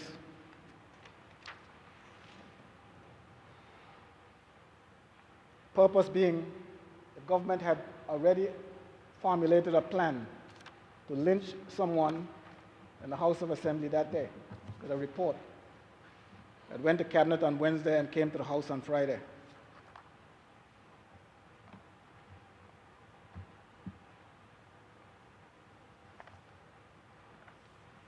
And they only got it from the Auditor General maybe the Monday. So you're telling me, Mr. Speaker, that this report that was submitted on the 27th of January is only coming to this Honorable House today, the 28th of May. And we're supposed to sit here and take this. No, Mr. Speaker. It cannot happen. It cannot continue. The other report that went to the House of Assembly and couldn't be debated, the last governor took it and gave it to the Commissioner of Police to be investigated. Like I said, that's several years ago. That was in the last House of Assembly, Mr. Speaker. This House of Assembly is already 15 months old. And these are things that I come to this Honorable House and ask our current Premier about. And when he tells me, one time he's telling me that he can't find the records in the office. Another time he's telling me it's before the court. And in particular, the one that's with the police right now, he would say to me that he has seen or heard nada. Now you're telling me, from what I'm hearing now, is that the last time I met in the Public Accounts Committee, I asked for this particular report that was laid in the House today, and I was told that I can't get it because it has to come to the House of Assembly first. Mr. Speaker, I want the House to know and everyone to know that since 2015, is that what I said? This report was signed 7th, I think it's December 7th, 2015. December 7th, 2015. Ever since this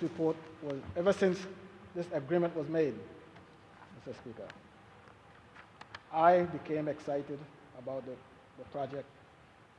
My colleague, the Premier now, he was excited about it too. Because we all have the same needs and desires. So our interest has already been expressed from long time ago, Mr. Speaker, back in 2015. So I cannot, in all good conscience, sit here in this Honorable House and allow an opportunity to come here and expose those who continue to filibuster, stand in our way of getting to truth. I can't do that. I can't come here in good faith and not expose them, Mr. Speaker. And I'll call out the Premier if I have to. When I ask him questions about the same project and he's giving me answers that I don't accept, Mr. Speaker, I'll call him out. And I'm sure he understands. But his hands are probably tied. It's one thing when you're sitting over here, you talk, you see things one way. You get over there and you see it different. I always say, Mr. Speaker, the guy on the street yapping his mouth, if you really want to shut him up, don't stand there in the street with him, yapping with him, because you can't win. You give him an opportunity to come to your office one day and share some information with him. Once you do that, Mr. Speaker, he's silent. He goes silent because he becomes a party to the information that you showed him. He's also responsible. So I guess that's what's happening with the Premier right now. He goes into the office and can't talk anymore. He's like my friend who joined the lodge. I can't find out a thing about the lodge since he gone in there. I ain't joining.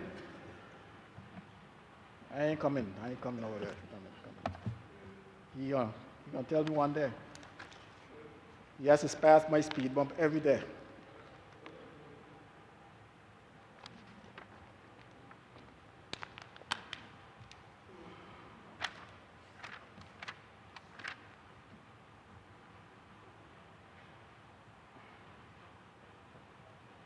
Mr. Speaker, getting information to this Honorable House, when the Audit Act states that the Governor shall get the report to this Honorable House within 3 months of receipt of the special report, cause the report to be laid on the table of this Honorable House, 3 months. Mr. Speaker, the vehicle for getting things to this Honorable House by the governor is laid out and is clear. Under the Constitution 62, Mr. Speaker, Section 60, subsection 2, Mr. Speaker. And there are other parts of the Constitution, even in the standing orders, provides for messages from the governor in the Honorable House.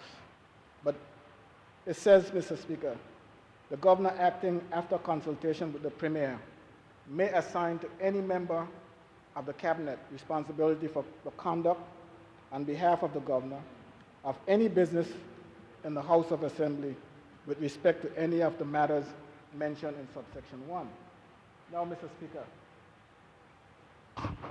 someone might read subsection 1 and say, oh, there's nothing about the Audit Act in there.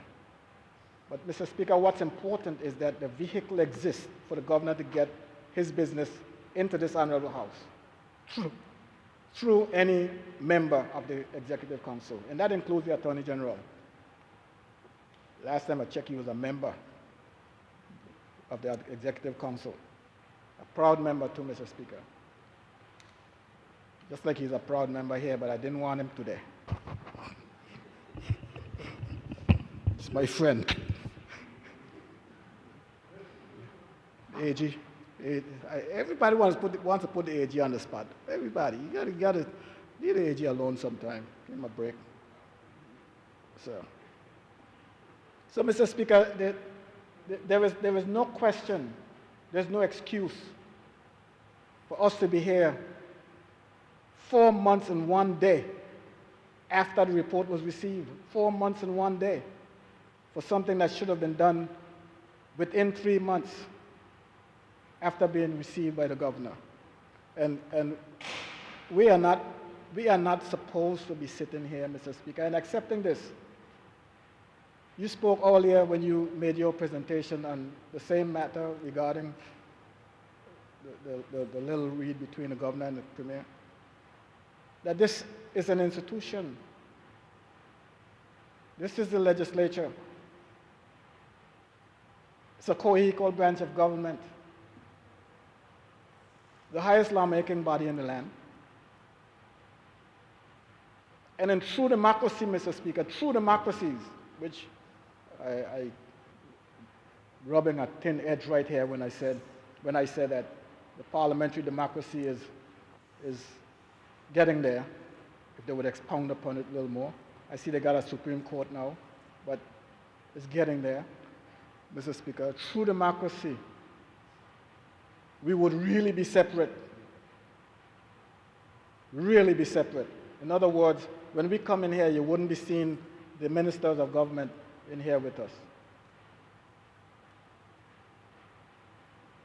They will be called something like cabinet members, administrators, which would deal with the executive side of government.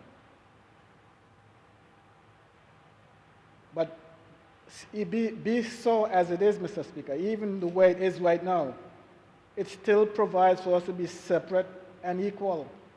The legislature, the executive, and the judiciary. We should not be having to sit and wait for something that took place in the executive to come here for us to execute our duties. And then, on top of it, Mr. Speaker, sitting here saying nothing about it. You know, this House of Assembly is not, I repeat, it did not begin with the 4th House of Assembly. It is not 1 year and 15 months old. I'm sorry, 1 year and 3 months old. It's not 15 months old. It's 70 years old. We need to start acting like grown-ups. Treat this house as a 70-year-old institution. If every member comes in here, believe that they're going to sit and go through it as if, you know, this is a freshman year, and the next year is a junior year, a sophomore year, and the next year is a junior year. No, you have to treat this institution as what it is, a 70-year-old institution. It don't start every time a new group of people come in. else you are not going to be growing the country. I have every appreciation for the new members that came into this house. I find them to be humble. And it tells me something about that humility, Mr. Speaker. It tells me that they're learning. I've seen others come in here and they behave as if they just discovered the House of Assembly. They were the new Columbus.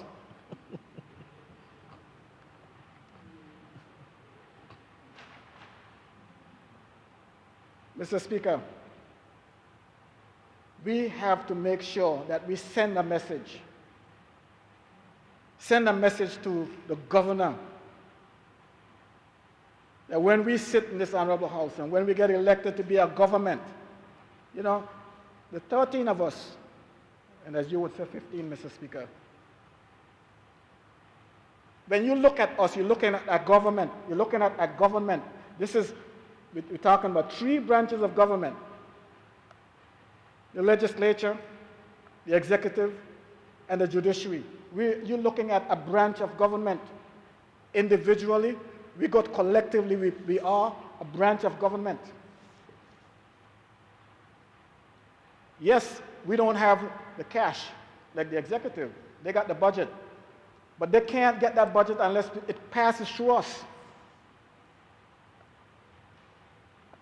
Let us start behaving the way our Constitution expects us to behave, by requesting and demanding those things that we are entitled to.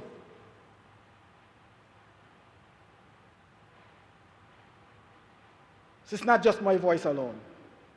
The member for the 2nd has a voice. The member for the 8th has a voice. First member has a voice. The member for the 5th has a voice. The member for the 7th, the member for the 9th. The member for the 6th has a voice. I'm coming to you. At-large Representative Malone has a voice. At-large Representative Smith has a voice. At-large Representative De Castro has a voice. At-large Representative Flax Charles has a voice. Use it. Use it, Mr. Speaker. This House should be celebrating its 70th anniversary this year. Let the public know that this is an institution that's been around for 70 years, Mr. Speaker. Let them know. And if you fade away, no one would remember. That's why people take us for granted, Mr. Speaker. And I started out by saying in a true democracy, Mr. Speaker, this is the pinnacle. This institution is the pinnacle, because what happens is that the executive, they have to get elected first. When they got first elected to the House of Assembly, Mr. Speaker, it is from that group of men and women that the executive was formed. So who's the trunk? Who's the trunk? The executive, the legislature is the trunk, Mr. Speaker. And as I was saying, in true democracies, most judges are appointed. And who appoints the judges? So let's make sure that we tell the governor, Mr. Speaker, let's make sure that we tell him that this behavior is not to be tolerated. And I expect my colleagues, Mr. Speaker, to speak to this motion, because this is the last time you're going to hear me getting up in this honorable house to speak about something like this. The next time will be one of you doing this, if you don't stand up now, because there'll be more. He will get more and more brazen. The next time will come 6 months, not 4 months and 1 day, it'll be 6 months late. Why is the police holding on to this report on the high school wall so long? And now you're telling me that the report that was laid on the table to them might just go, Mr. Speaker, we should be outraged. And the one report that I talked about that was submitted to the government on Tuesday, went to Cabinet on Wednesday, and was in this honorable house on Friday, debated. And all these other reports got to go through the ringers and never get here for a debate. Mr. Chairman of the Standing Orders Committee, take note. We have to revert to where that standing order was before it was amended, where reports laid on the table can be debated. And if you read the report, the standing orders as it is right now, that report can never be debated in this House. It can't. It talks about going to a committee, which is nonsense. It goes to a committee and it goes in a committee and the committee can debate it in the committee stage.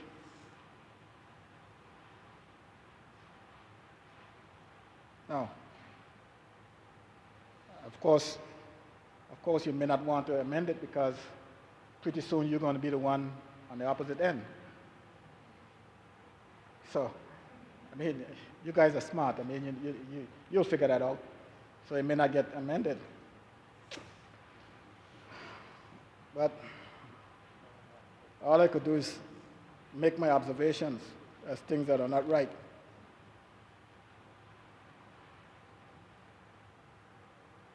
Mr. Speaker,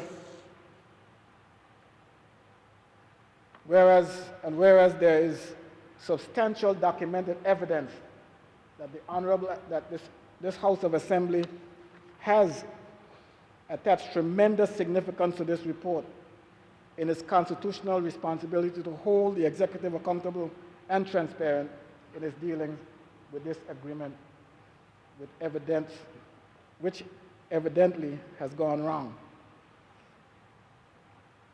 Well, I say evidently, when I talk about the report, I say evidently has gone wrong because we don't see any aircraft flying. So something must have gone wrong. This should have been happening a long time ago. Should have been flying. The plane did fly between Cuba and Haiti. All planes, 2 planes that we bought, all money, did fly between Cuba and Haiti. And that doesn't seem to bother people, that you put up $7.2 million, bought 2 aircrafts, and they never fly up. Well, they flew some passengers on the Olympic team or something. And only enough they reached where they were going, but another came back. Mr. Speaker, I think this is a good time for me to explain away the significance and the substantial documented evidence that this House has attached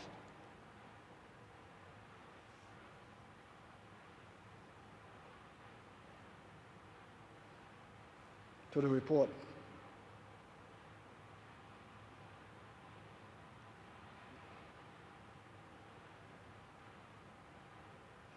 Mr. Speaker, I'd like to read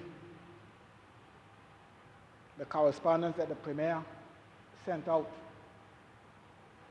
I just want to make sure that I am not the only person, to point out that I am not the only person who observed this behavior and takes affront to it. And this letter that the Premier sent out on April 23rd to Baroness Elizabeth Sugg, CBE, Parliamentary Under Secretary of State, Minister for Overseas Territories and Sustainable Development, Department for International Development and Foreign and Commonwealth Office.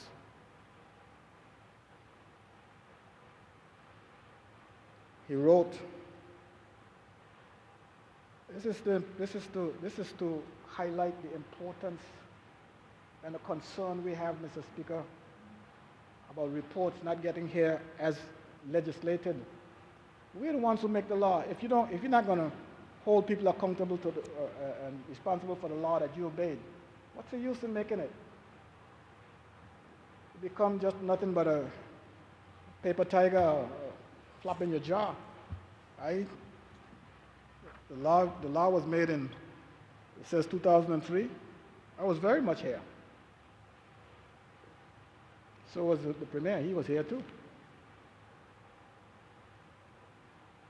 So to us it means something, and to the rest of you it should mean a lot. Because going forward you don't want to see this happening anymore. And things like this. and things like this.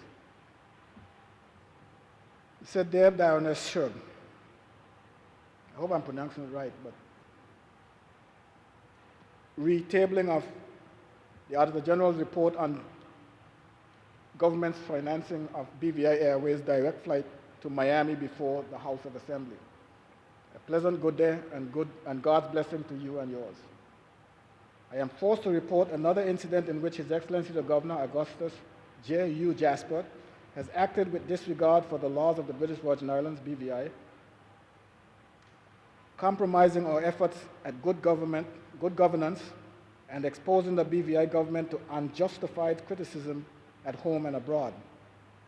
The issue at hand is a failure of His Excellency to abide by the requirements of the Audit Act number 13, 2003, the Act, in ensuring that the Auditor General's report on government's financing of BVI Airways direct flight to Miami is brought before the House of Assembly, HOA, within the 3-month statutory deadline from its receipt by the Governor.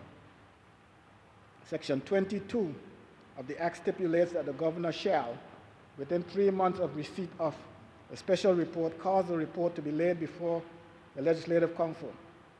Further, Section 23 states that the Auditor General shall submit a copy of the special report to the Minister for Finance and the Financial Secretary at the same time as the report is submitted to the Governor. The Auditor General report on government financing of BVI Airways direct flight to Miami is dated 27 January 2020 and was received by the Office of the Premier and Minister of Finance on the same day. By virtue of Section 23 of the Act, it follows that the report was submitted to the Governor on the same day. 4 days short of 3 months since the report was delivered by the Auditor General to His Excellency, the report has not been brought to Cabinet by His Excellency, which is a prerequisite for it to be referred to the House of Assembly. Even if the report were to be tabled in the House of Assembly today, which cannot occur for reasons made clear below, the 3-month deadline stipulated in the Act would be breached. In the first instance, all papers must be tabled in a minimum of 10 days working days before they can be deliberated upon by the members of the House of Assembly. There are less than 10 working days left before the statutory deadline expires.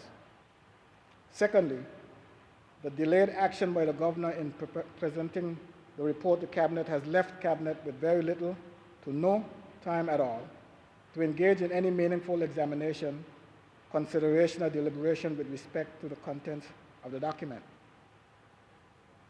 You would agree that it is unacceptable for Cabinet to be placed in a position where it will have to do anything less than a thorough job on any matter, especially one of such gravity. This matter involves $7.2 million at minimum of public funds. Serious allegations of corruption are involved. There has been widespread public outcry with respect to government accountability in this matter prior to February 2019. It was one of the leading issues upon which the BVI electorate pronounced in the 2019 general election and on which they resoundingly dismissed the previous administration from office. I didn't know that. Cabinet cannot therefore be expected to treat this matter in a light or rushed manner. Thirdly, even with the most expeditious effort by Cabinet, it is impossible for this report to reach the House of Assembly before the expiration of the statutory deadline. This careless conduct by the Governor makes a travesty of the Audit Act and the rule of law by no less an official than the representative of the font of justice. It also creates problems for the BVI government, since the members of Her Majesty's loyal opposition and the public, who has been anxious to get answers about this controversial matter, will believe that it is the Cabinet that is depriving them of their right, or that Cabinet is engaged in suppressing the report. This only serves to undermine our efforts at good governance in the BVI and invites unfair perceptions about the present government and the people of the BVI. There is no good reason why the presentation of this report to Cabinet could not have been done in a timely manner to ensure that the requirements of the law are obeyed. This is so, especially where in light of the coronavirus COVID-19 pandemic, Cabinet has been meeting almost daily and the House of Assembly has been holding regular sittings over the last 2 months.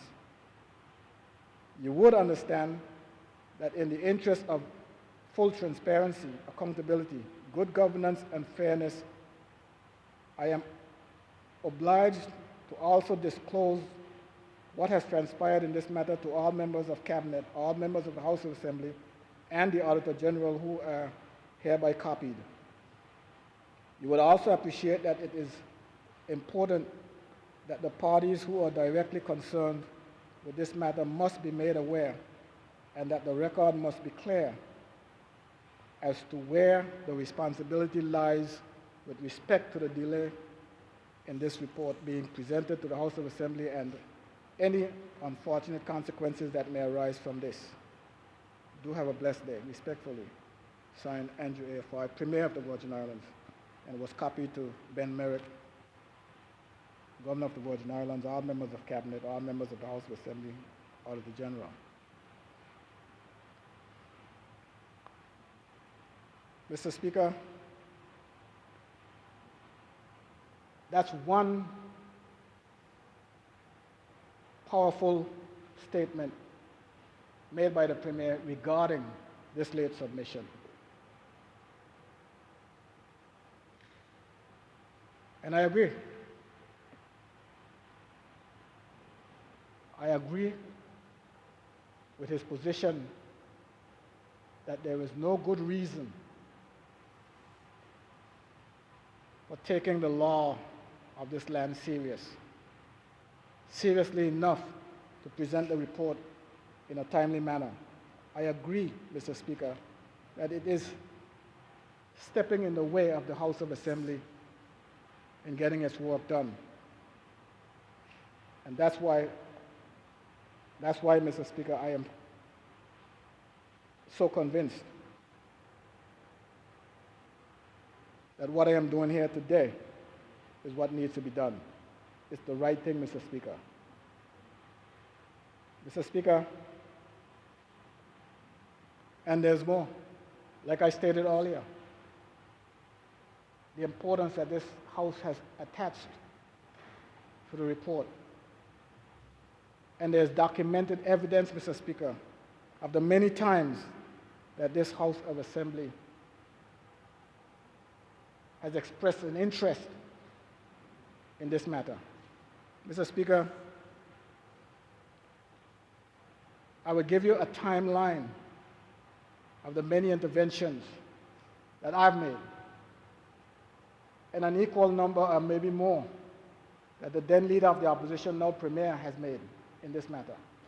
Mr. Speaker, questions from the representative for the 3rd District, Honorable Julian Fraser, for the 8th sitting of the 1st session of the 3rd House of Assembly, Mr. Speaker. April 18, 2016. Question 2. Madam Speaker, could the Honorable Premier and Minister of Finance please tell us, Honorable House, whether the $7 million reported for BVI Airways as an investment has derived any share capital in the airline, and how much? Question number 3, Mr. Speaker. Madam Speaker, could the Honorable Premier please tell us, Honorable House, whether BVI Airways has paid the outstanding $99,000 to BVI Airports Authority? Question number 4, Mr. Speaker.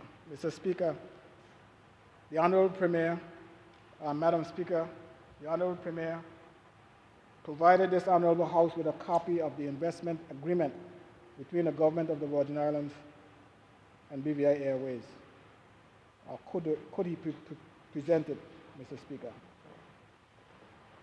Question from the representative for the 3rd District, Honorable Julian Fraser, for the 3rd sitting of the 1st session of the 4th House of Assembly, May 17, 2019.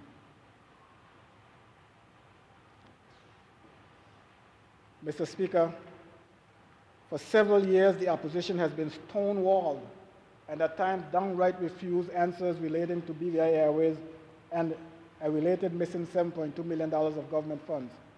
Can the Premier and Minister of Finance please, A, provide this Honorable House with a breakdown of those funds disbursements to BVI Airways?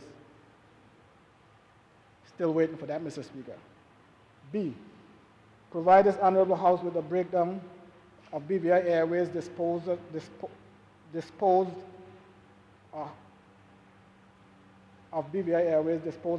such funds, and C, an inventory of goods and services acquired by the said $7.2 million of government fund money. All of these things, Mr. Speaker, was seeking answers, expressing an interest in the whole project, which we need to get. We can't get them unless this report has been brought forward to this Honorable House and this Honorable House proceed to do its work, Mr. Speaker. Question number 4. Mr. Speaker, the former Premier and Minister of Finance told this Honorable House that he had issued instructions to the Attorney General to initiate proceedings with the recovery of the $7.2 million from BVI Airways. Could the Premier and Minister of Finance please, A, present this Honorable House with a copy of those instructions, and B, inform this Honorable House as to the actions taken by the Attorney General? Mr. Speaker, these questions were asked on May 17, 2019 at the third sitting of the first session of the Fourth House of Assembly, to which no answers were given. Say that. And there were again, Mr. Speaker, those two set of questions, Mr. Speaker, were again asked in the fifth sitting of the second session of the Fourth House of Assembly, February 20th, 2020. Mr. Speaker, other questions were asked from a timeline standpoint. The ninth sitting of the first session of the Third House of Assembly, June 23rd, 2016. Questions were asked on the first sitting of the second session of the Third House of Assembly, September 22nd, 2016. Again, Mr. Speaker, the ninth sitting of the second session of the Third House of Assembly, August 1st, 2017.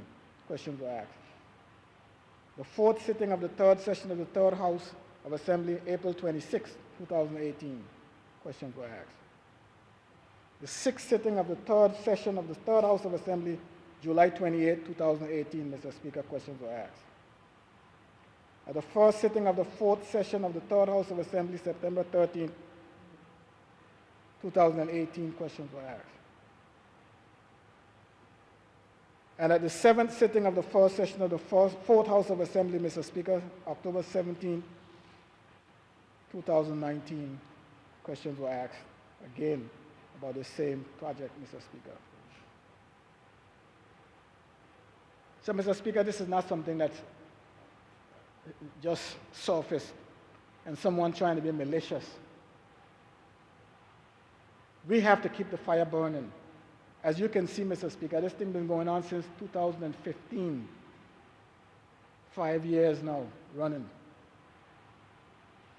And I guess the hope is, Mr. Speaker, that we are supposed to get tired of it and forget it. But we're not talking about peanuts, we're not talking about chump change, Mr. Speaker. We're talking about $7.2 million. Somewhere along the line, Mr. Speaker,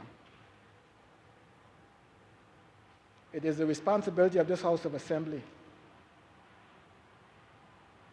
to get the answers to monies that were budgeted.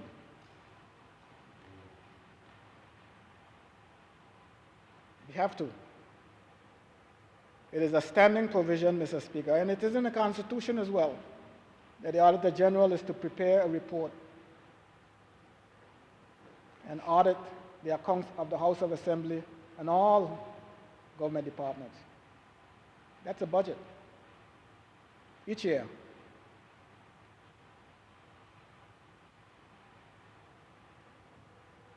To account for the funds that we appropriate, Mr. Speaker. all too often, Mr. Speaker, the House of Assembly appropriates funds and walk away from them. Because as you would recall, the last leader of the opposition, well, not the last one, but the premier now, who used to be leader of the opposition, would be asking questions or making statements about the number of outstanding accounts, government accounts. When was the last time a government account was tabled in the House of Assembly? And the reason there was so many outstanding is because the House of Assembly was derelict in its duty. They walked away from the budget once they passed it and went on to the next budget. But the responsibility of the House of Assembly is to make sure that the budget is audited, that the accounts of government is audited, and is scrutinized. Come to the Public Accounts Committee and get scrutiny. That's why, because of our behavior, Mr. Speaker, it is easy for us to, since 2015, walk away from $7.2 million and pretend it never existed. Mr. Speaker, you may recall, I don't know if you were the one, but there was a time when the Ministry of Communications and Works, Mr. Speaker,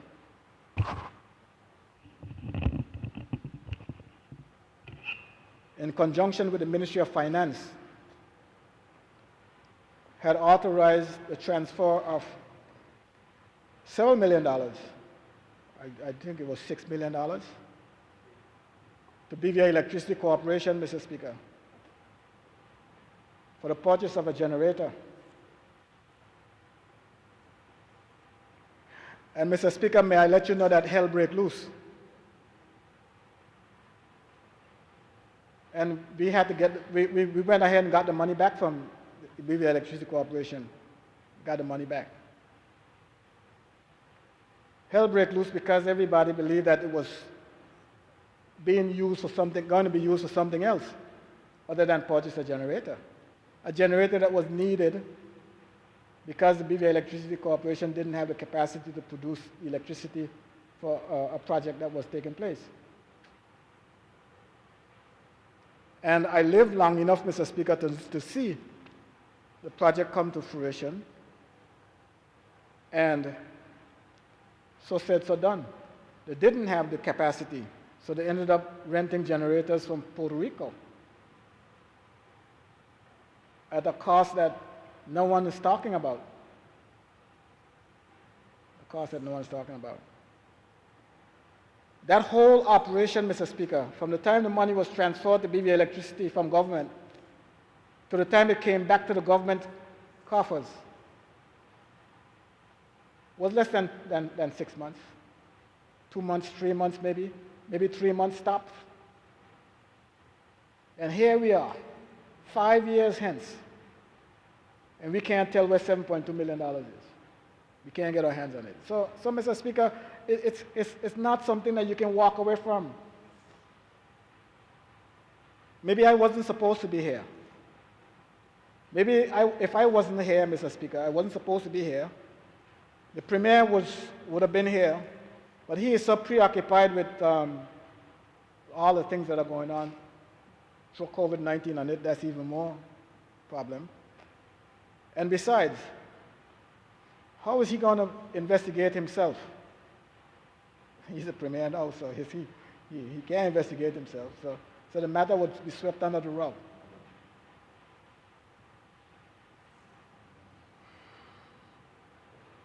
That is not why I was elected, Mr. Speaker. That is not why I was elected. I was elected to make sure that the duties of this House are carried out.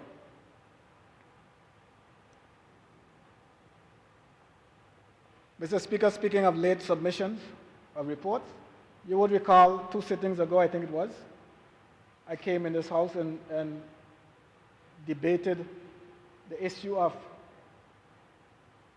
the reports that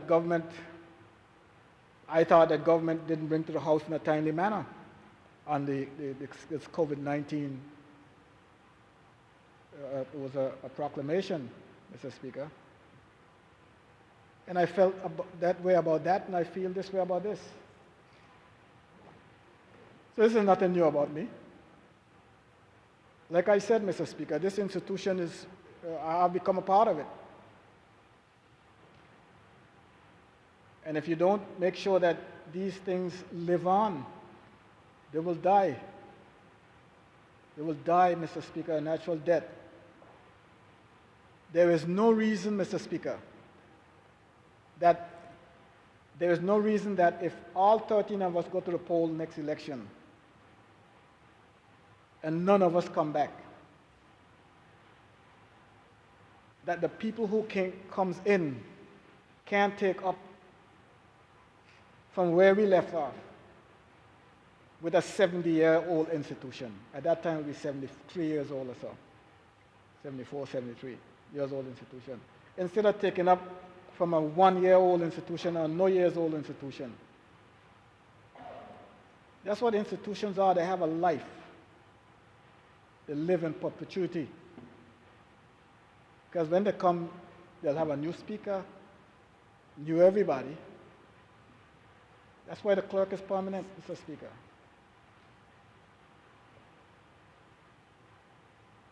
The archives, the records, everything, you just take up from where the last one left off. No one is saying that you have to do exactly the same things. But those things live on. So let's make sure that we leave a legacy, Mr. Speaker. One that people can be proud of, one that people can believe in.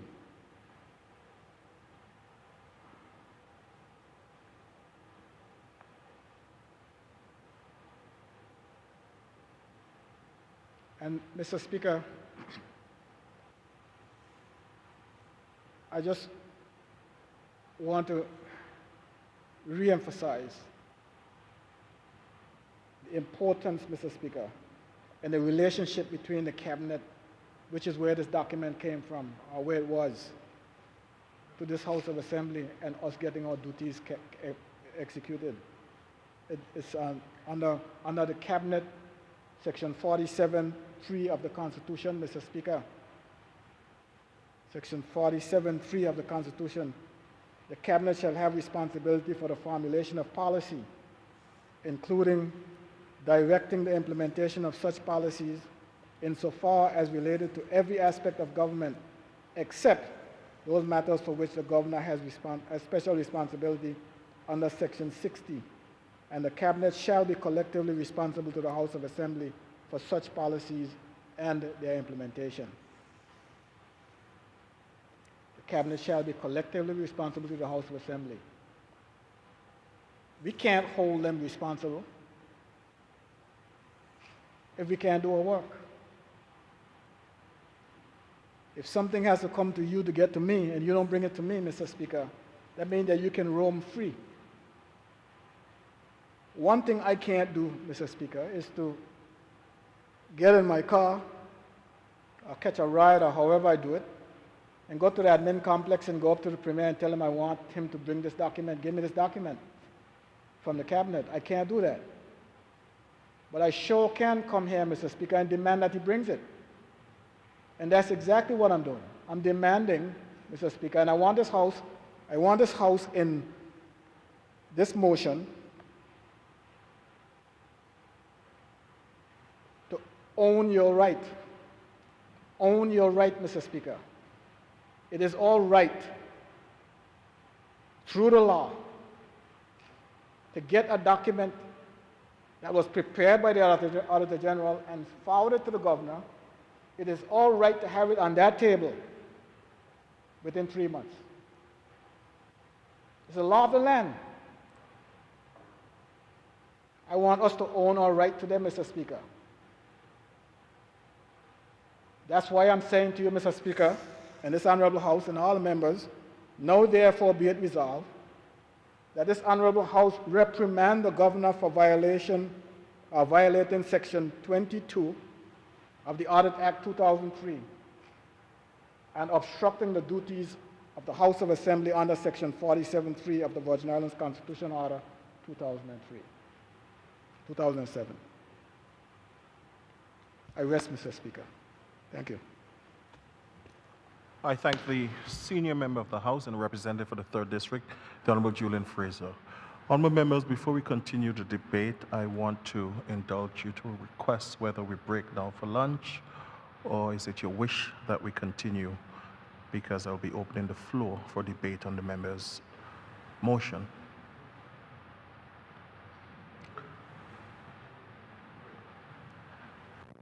Hearing break, so therefore, it's now 2:30. We will take a recess and get back here for 3:15. Sorry, 3:30, 1 hour. We'll get back here at 3:30, that's 3:30, and let's all move for a on-time start because we will break around 5:30 today, and we'll have to continue this day. So, at this time, we'll break for lunch for 1 hour. The House is now on recess.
Please be seated.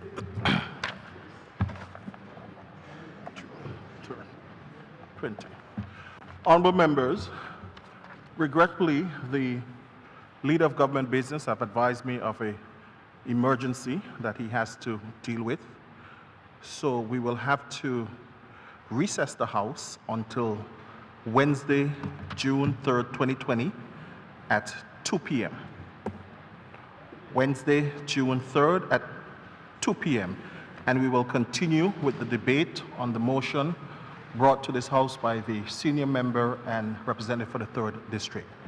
So this House now stands adjourned until Wednesday, this House now stands recess, June 2020 at 2 p.m.